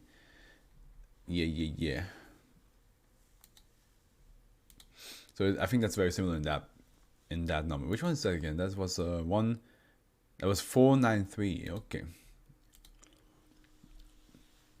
The event is accompanied by a burst of light and energy which disables any recording devices. Any clothing or other items worn by SCP-1157 will be deposited on the bed underneath the subjects. Protocol G7 is to be enacted immediately after every bifurcation event. Why can't you just say multiplication? Why it has to be bifurcation? The containment areas will be flooded with a gaseous sedative. A security team equipped with gas masks must enter the containment quarters and remove one of each resulting subject pairs for euthanasia, study, and disposal. SCP-1157 displays a limited form of shared consciousness, while each instance exhibits their own personality and can make individual choices. They also experience the service thoughts and impulsive other instances. So they can sense that. Okay. Kind of like almost like shadow clones whenever like shadow clones like disappear, that Naruto like always got the experience and thoughts process put into him. Based on subject interviews at the time of SCP-1157's initial detention, at least 5 purification events had already occurred. During containment, there have been 3 observed events.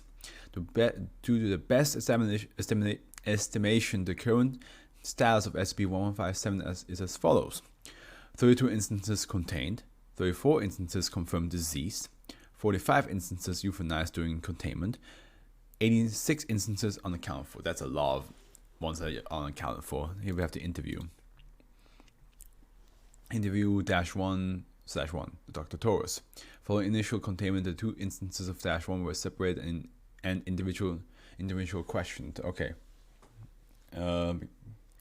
Begin log 6/18/2000, 3:45 p.m. EST. Can you explain the nature of your condition, please? I go to sleep. When I wake up, there's one more of me. And this has happened before. A few times. Last week makes 5. There's 32 of me now. No, I will not. Is something wrong? They can hear us, the rest. They're not happy with me. You can hear them, all. Yes, a bunch of scared bullies shouting in my ear. I saw what they did. I saw what I was becoming. No, not me. You. I made a choice. Subject shuts eyes, breathes deeply. I'm sorry. There's a lot of them now. It's overwhelming sometimes. I can imagine. Would you like some time alone? Oh, right. Oh, right. My apologies. Yeah, because he's never alone. End log. Closing statement. Despite being in a separate soundproof interview room, -1/2 was able to repeat the conversation verbatim. Okay. Now we have some reports here. Report 1. Agent Thomas, Mobile Task Force Gamma 7 leader, 6/21/2000. Utilizing intelligence gathered from the -1 interviews, MTF Gamma 7 successfully located and detained 3 more instances of SCP-1157 before they could go into hiding. However, operations for the next... Yeah, my god, my back is so itchy. For the next several weeks turned up only empty apartments and dead ends. -1's usefulness had diminished rapidly as other instances are now aware of his cooperation and are providing deceptive intelligence. Yeah, I mean, I was about to say, does it really work if they're all connected and they know or are aware that the Foundation is after them? Report 2. Dr. Torres, SCP-1157 head researcher, 7/10/2000. Following a second bifurcation event, -1, now consisting of 4 separate instances, showed increasing signs of distress. An argument over -1's complicity in Foundation activity resulted in a physical altercation and the death of the subject advocating against cooperation. All instances of -1 have been put into indefinite sedation to avoid mental coercion by the growing collection. Report 3. Agent Thomas, Mobile Task Force Gamma 7 leader, 7/14/2000. Intercepting email correspondence between loose SCP-1157 allowed us to locate a safe house used by numerous subjects. MTF Gamma 7 was met with a small arms fire upon engagement, forced to terminate 2 instances, captured 7. Computers and correspondence found on the property indicate that SCP-1157 is aware that an organization is tracking them, but they have no knowledge of the Foundation itself. Requesting a cleanup team to scour the property for any other evidence of SCP-1157 activities. Report 4. Dr. Torres,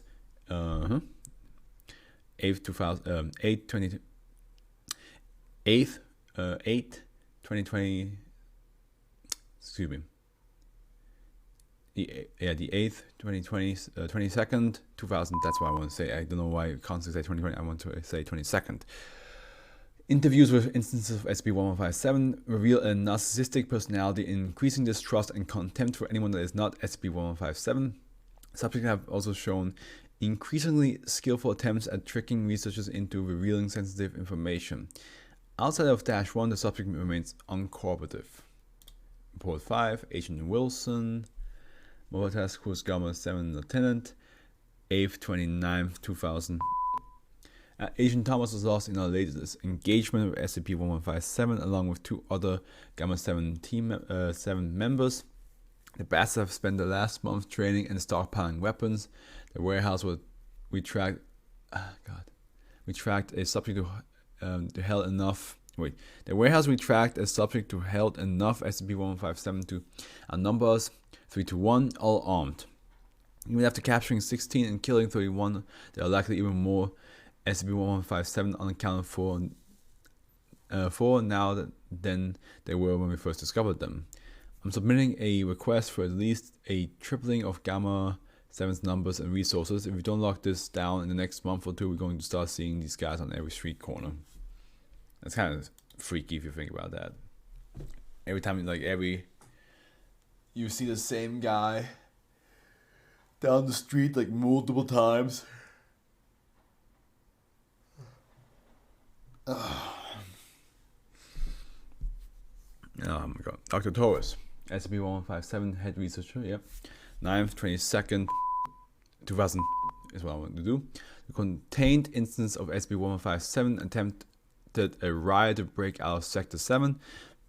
Immediately following a bifurcation event, using the increased numbers of SCP-1157, assault the Protocol G7 team. Reinforcement allowed security to resolve the situation, at which point Protocol G7 was completed without further incident. Containment procedures were revised and SCP-1157 were restricted to individuals' quarters for 1 week. 5 days later, each instance of SCP-1157 carved the following into the wall of the quarters: "You cannot contain me. Should one escape your grasp, thousands will rats within the year." 05 memo. Requests to have contained instances of SCP-1157 reduced in number denied. All sedated instances of -1 continue to increase in number. If Gamma 7 can sufficiently reduce the number of militant instances, we may soon have a sympathetic majority capable of converting the rest. Until that point, we want SCP-1157 to believe they have the upper hand. 05. That doesn't sound safe. He's like, oh yeah, no.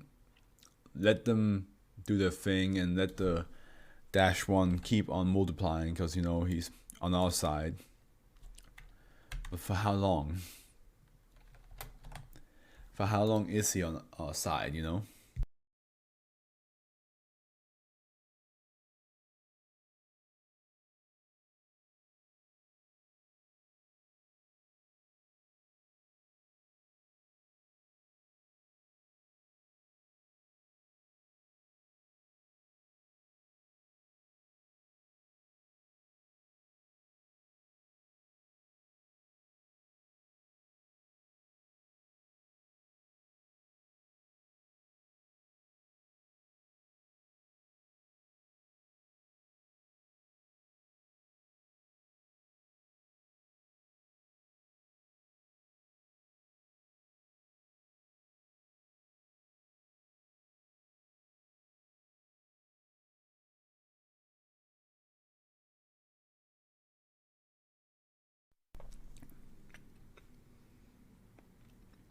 Couple peanuts too many.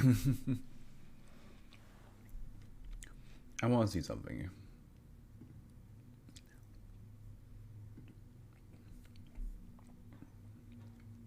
Yeah, don't even have any upvotes on my comment. It's just for some reason they decided to pick me to send that fake comment to. Great. Fun.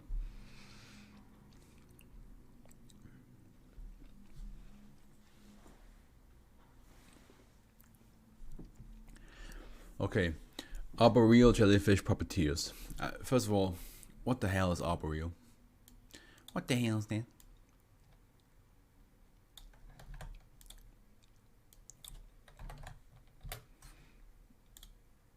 So, arboreal. Living in trees. Jellyfish puppeteers. So there's some creature living in the trees. They control jellyfish that just float around in the forest. That'd be kind of cool. Jellyfish. Hey, the first Euclid! You came. The 8 specimens of SCP-1158 in captivity are housed at Site 19. Hazardous life forms wing in a 50 x 50 x 10 meter Lexan enclosure containing a reinforced habitat transplanted from its natural surroundings. Habitat temperature will be maintained at 30 degrees Celsius. Embedded misting systems will regulate humidity levels at 70%. Full spectrum retractable sensors pods are embedded at 10 meters intervals in a grid patterns throughout the enclosure to observe behavior and feeding. The enclosure will be accessed through a positive pressure airlock for enclosure and habitat maintenance. Set maintenance will be performed weekly by a team of 3 level 1 personnel equipped with a Tyvek exposure suits with scent masking apparatus, accompanied by 6 MTF operatives armed with standard issues M101 shotguns. Open flames are forbidden within SCP-1158's habitat. Feeding of SCP-1158 will occur once every 21 days. Prey item will consist of 1 live adult pig, sheep. Always areas. Atmospheric molecular analysis systems are to be mounted throughout the habitat to detect the chemical markers of SCP-1158 gamete deposits. I don't know. Algamete. Oh god.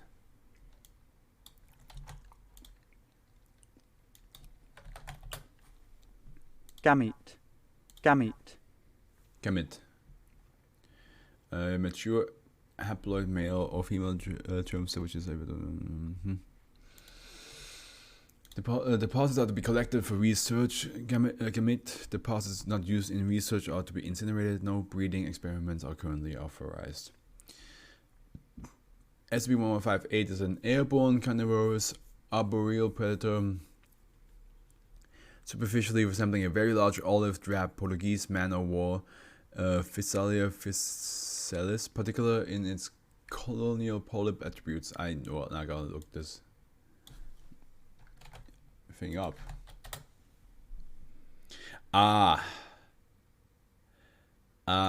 Yeah, this motherfucker. By the way, why? Why would you even come close to any of that? Because like, isn't this one of the like most like one of the most stronger ones? The fact that it just floats like that above water is just, I don't know. Yeah, it's beautiful colors though, but goddamn. What does it say here? Did you know, often mistaken for a jellyfish, the Portuguese man-o'-war is actually a siphonophore, meaning it's not one animal, but many highly specialized animals working together. Oh, okay. But why would you say? Oh my god, that why? Well, you say it's not a jellyfish. What does it say here? We're going full off tangent right now. A man-o'-war is known as a man-o'-war is a mean a specific manner or blue ball.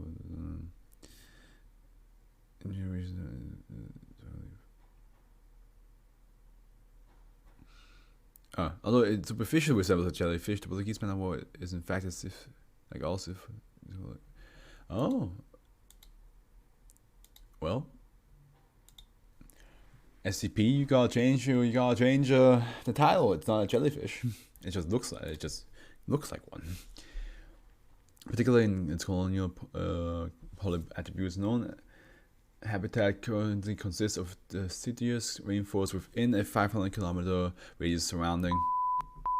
Research on the sea specimens has shown that SCP-1158's large 4-meter pneumatophore is filled with hydrogen, thought to result from bacterial decay, providing lift while airborne. SCP-1158 nestles itself high in the canopy layer, allowing its feeding and detecting polyps to hang down through the understory to the forest floor.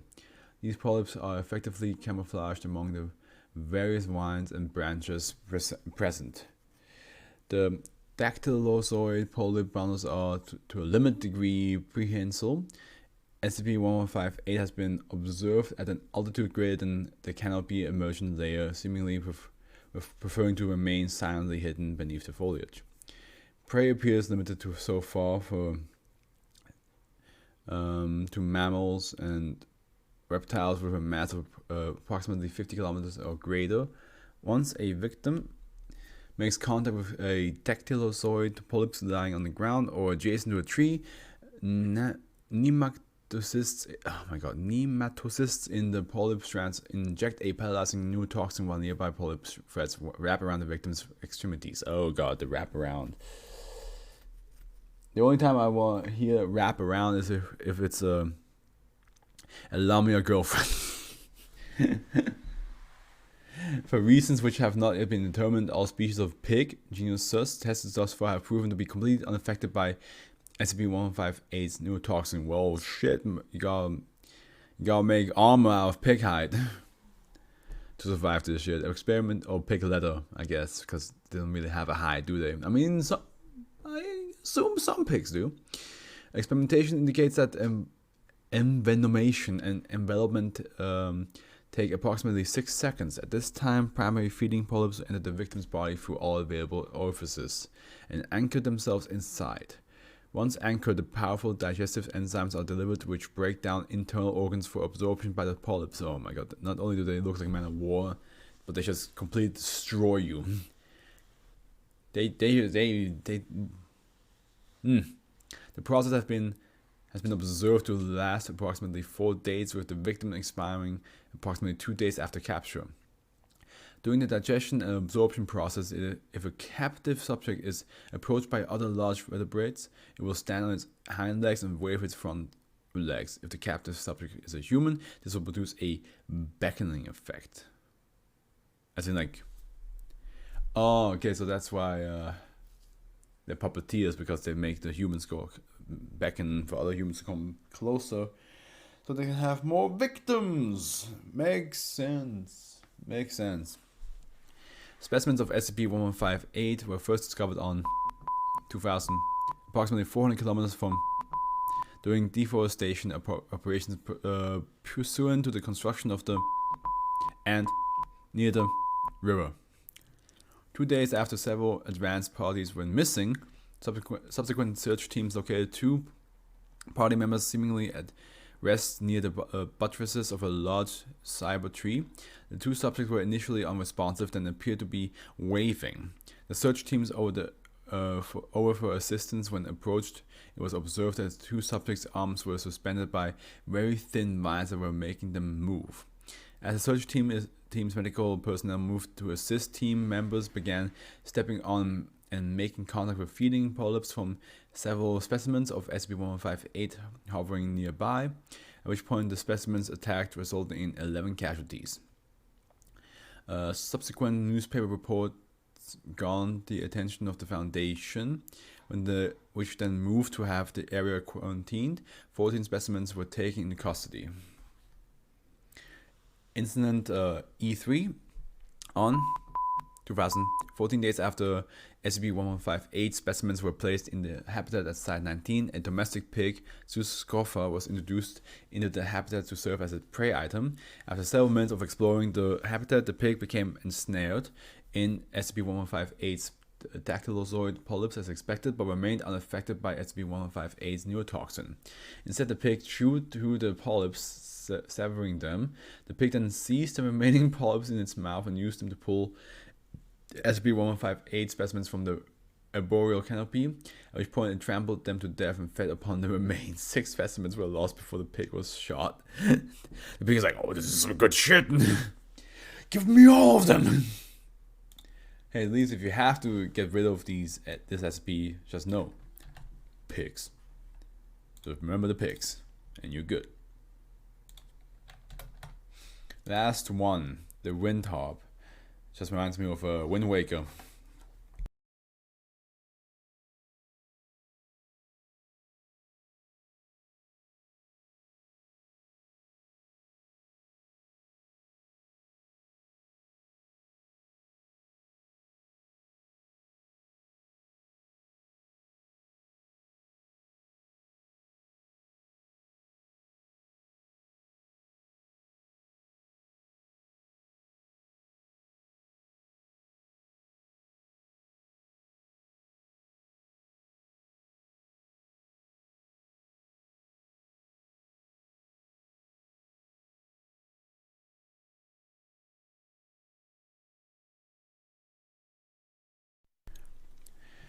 Yeah, it reminds me of Wind Waker. So maybe that's what it is. It's like you play a harp and suddenly. I mean, I know with Wind Waker you have the little wind. What's it called? Like composer stick. I don't know what the word is, but I'm trying to. I don't know why, but I feel like in some sort of fictional media there is a harp. When you play it, it makes wind. I might be fully Mandela affecting this into my head. Well, this is easy. Okay, voice meter. You'll make this a bit louder so I can also hear it. Info hazard warning. All information in this file must be kept in auditory form, and for the sake of this, I'm gonna stop the music. Sorry, but let's play from the very beginning. SCP-11589 audio file. Note: I apologize for the informality of this recording. I was not able to use written notes. Dr. Rick says. Item SCP-1159, Object Class Safe. Special Containment Procedures. SCP-1159 is to be contained in a box measuring 2 meters by 1/2 meter by 1/2 meter. The box is to be kept in a climate-controlled room at all times to prevent deterioration of the wood. SCP-1159, as a note, is an info hazard, and as such, all staff should be discouraged from making any notes or other written commentary about 1159 in order to prevent data loss. Description: SCP-1159 is an Aeolian wind harp measuring 1.5 meters by 20 millimeters by 30 millimeters. Carbon dating suggests that this wind harp is less than 200 years old. Markings on the underside of the harp indicate that it was manufactured in Herculean Greece, though no date is listed. Harps of this type are meant to be played by the wind with no human interaction. SCP-1159 will produce multiple harmonic tones when wind or some other source of air is blown through the back of the harp, causing the strings to vibrate. An example of this harmonic tone is included in Attachment 1 of this file. The anomalous nature of SCP-1159 becomes apparent when any person attempts to create any kind of written descriptions of the object. Any such attempts completely and utterly fail. It's worth noting that referencing SCP-1159 itself does not produce the effect, nor do descriptions kept in a purely auditory state, which is the reason for the unorthodox medium of this particular file. People who listen to SCP-1159 for some time often describe its music as entrancing and beautiful and such, but it is unclear whether or not this is an anomalous effect or whether the sounds produced by the object are simply high-quality harmonics. Addendum 1. SCP-1159 was first discovered in an auction house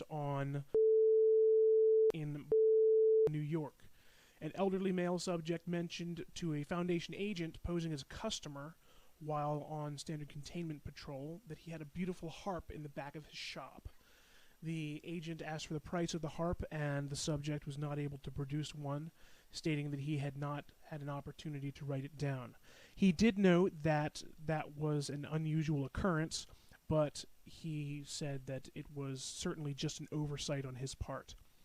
After determining the anomalous nature of the object, the agent initiated a containment protocol, and SCP-1159 was recovered. Ending recording. Okay, so it creates a harmonical sound when wind gets blown through it. My question is, why is this all in audio? Did something like does the SCP have another aspect that influences the writing about it?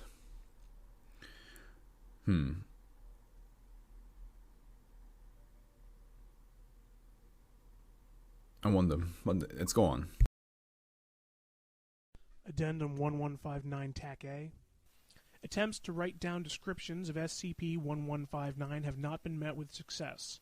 In this first test, subjects were given various mediums with which to capture description of 1159, including pens, pencils, cameras, typewriters, and computers. Upon initiation of the test, no subjects were able to complete the task. Pencils broke, mostly tips.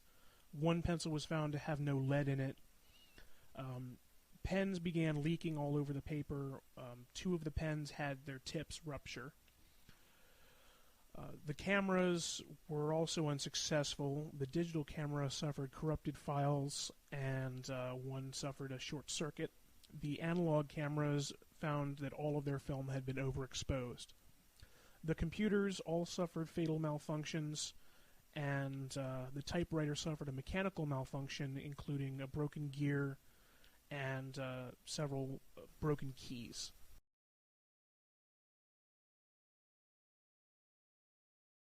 Addendum 1159 TAC B. Subject was given a lead pencil created by Foundation engineers with the purpose of making a pencil able to write under extreme conditions. Pencil was created with lead alloy tip to prevent breaking and was wrapped in a titanium shell. Upon initiation of the test, subject suffered a fatal heart attack. Further testing has been suspended until further notice. End recording. This is Dr. Buchanan, audio log of interview with Dr. Androvsky. Dr. Androvsky is a Foundation researcher stationed at site and will give his opinion on SCP-1159. Thank you for joining me, Dr. Androvsky. My pleasure. You've had some time to study SCP-1159 and its anomalous effects. Have you formed any opinions as to the nature of the HARP? I have. I believe that the reason the object behaved the way that it does is a form of self-preservation. How so? Think of it this way. Aeolian wind harps do not need humans to play them. The only interaction the human has with the harp is by listening to the music. If you take away that audience, the harp has nothing. You can describe a harp with words, certainly, but the anomalous effect of the harp forces anyone who wishes to learn about the harp to learn about it auditorily. Even if the person never hears the sound of the harp itself, the simple fact that information must disperse to sound is a music on its own. The music of information. Thank you once again, Dr. Androvsky. My pleasure, again. That's why. So the reason it's not written is because the moment you try to tell about the harp in written form, the harp is like, nope. You get a heart attack. It's just immediately like, BAM! And you're like, oh shit. So that explains it. That explains why it has to be all audio.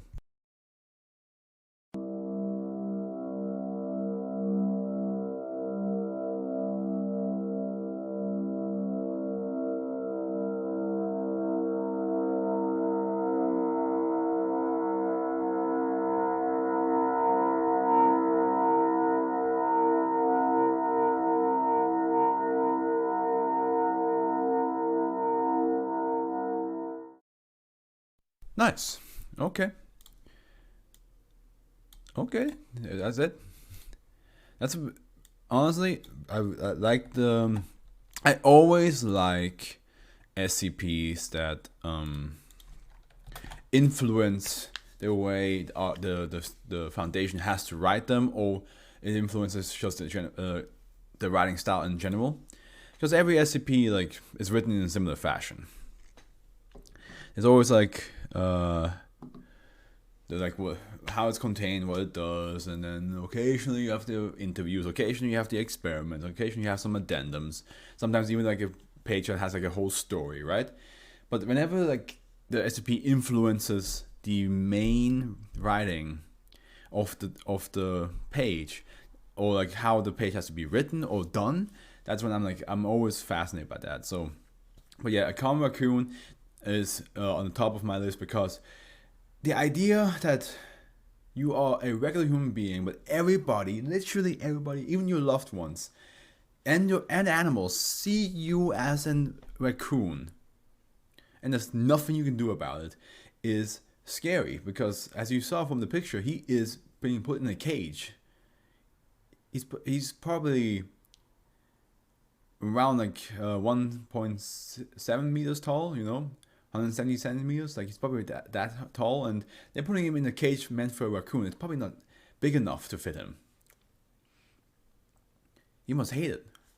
And again, I mean, the only thing I can imagine him doing is him getting a pencil and writing down what are you guys doing? It's me, Asian, blah blah blah. Why are you treating me like an animal? And then maybe the people get a hint like, oh wait a minute. Unless they think that the raccoon thinks he's the agent. Well, of course you can just be like, okay, tell us something, write something down that only the Asian knew, and then he writes it down like, oh, this is easy. I think that would be an easy way for him to like prove that he's not an animal. Like if you let him just communicate like that, and then later on, if he finds out like that they see him different, then he can write like, what? How do you see me? And then you have to say like, oh, you look like a raccoon to us. Then you'll be like, oh, okay, that makes a lot more sense. Conceptual dragon, I think it's just funny how the dragon always wins. Like even if the story is all about how the dragon is about to get slain, he's like, nope, I got my plot armor right here. I got my license for plot armor right here. And Windharp, I think that again, that's one of those examples of like, I love SCPs that influence the page itself, like how it has to be done, how it's written, there's like some that like changes the grammar completely. There's some that has like this like deeper complex twists and turns how it has to be written about. So the fact that it's like, oh yeah, we can't write about it, we have to do everything via audio, that's pretty cool. Wellington the Wonder Horse, to be honest, I love him. I think he's telling the truth, guys. I think he has a family of millions of talking coach horses, and Marshall Colin Dog. Honestly, Marshall Colin Dog probably did fucking abuse this poor married horse. He has kids and a wife, and they wanted him to have sex with a human being. It's messed up. I believe that he was in the right. Arboreal jellyfish puppeteers, I just think it's hilarious that the pig literally had one bite and was like, well, this shit bussin', and it just started to eat the whole thing. And then the Foundation's like, stop the pig, man! He's eating all of our test subjects.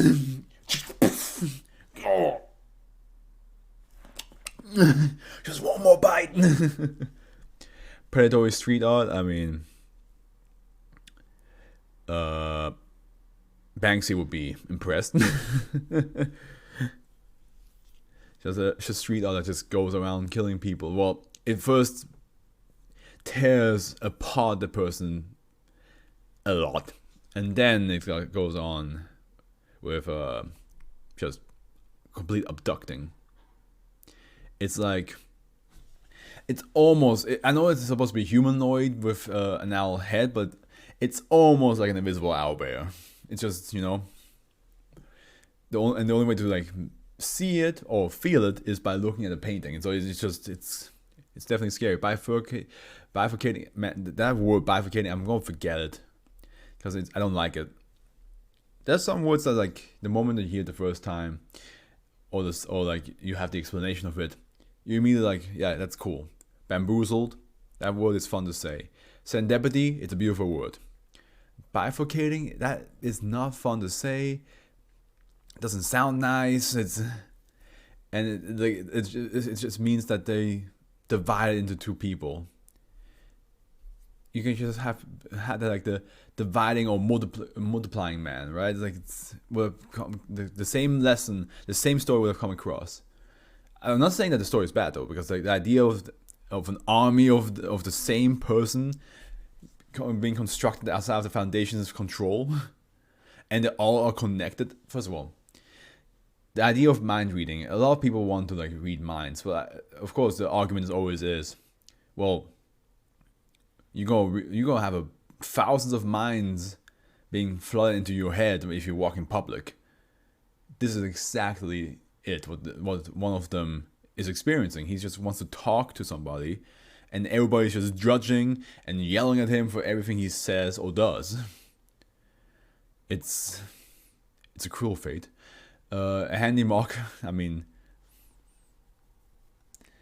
of course, it was a pun. Some of the SCPs are just pun related, and I need to keep that in mind.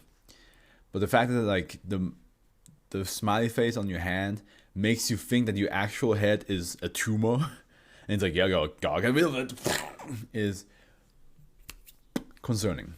The passengers, well, we had at least one friendly passenger who's like, hey man, I don't really believe in anything my people say. They kind of seem odd to me. I don't think it's clearly a cult. It's clearly a cult, and not my thing. Programmable patience. Now that is, honestly, that's just messed up. The fact that you can just be like, oh yeah, what kind of disease do you want today? What are we feeling today? What are we feeling? It's been a while since, you know, then we gave you some of those really hardcore diseases. Am I right? How about a bit of malaria? Come on, you want to try malaria for a little bit? It's like, no, please not. Oh well, I already typed it in. I'm sorry. Sent. But yeah, that's the SCPs for today. Tomorrow will be the 1160s, right? Yes. I mean, look, I can see some titles are very fascinating to me. But yeah, same time tomorrow. Hope you guys enjoyed today's reading. And yeah, I wish you all a good morning, afternoon, evening. My Dead by Daylight video, I'm working on it.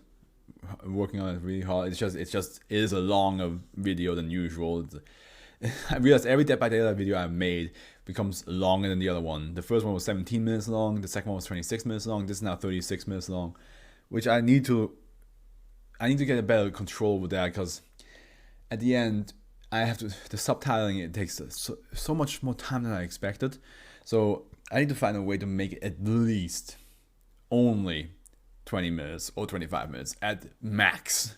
25 minutes max. Otherwise, if it's beyond that, it's just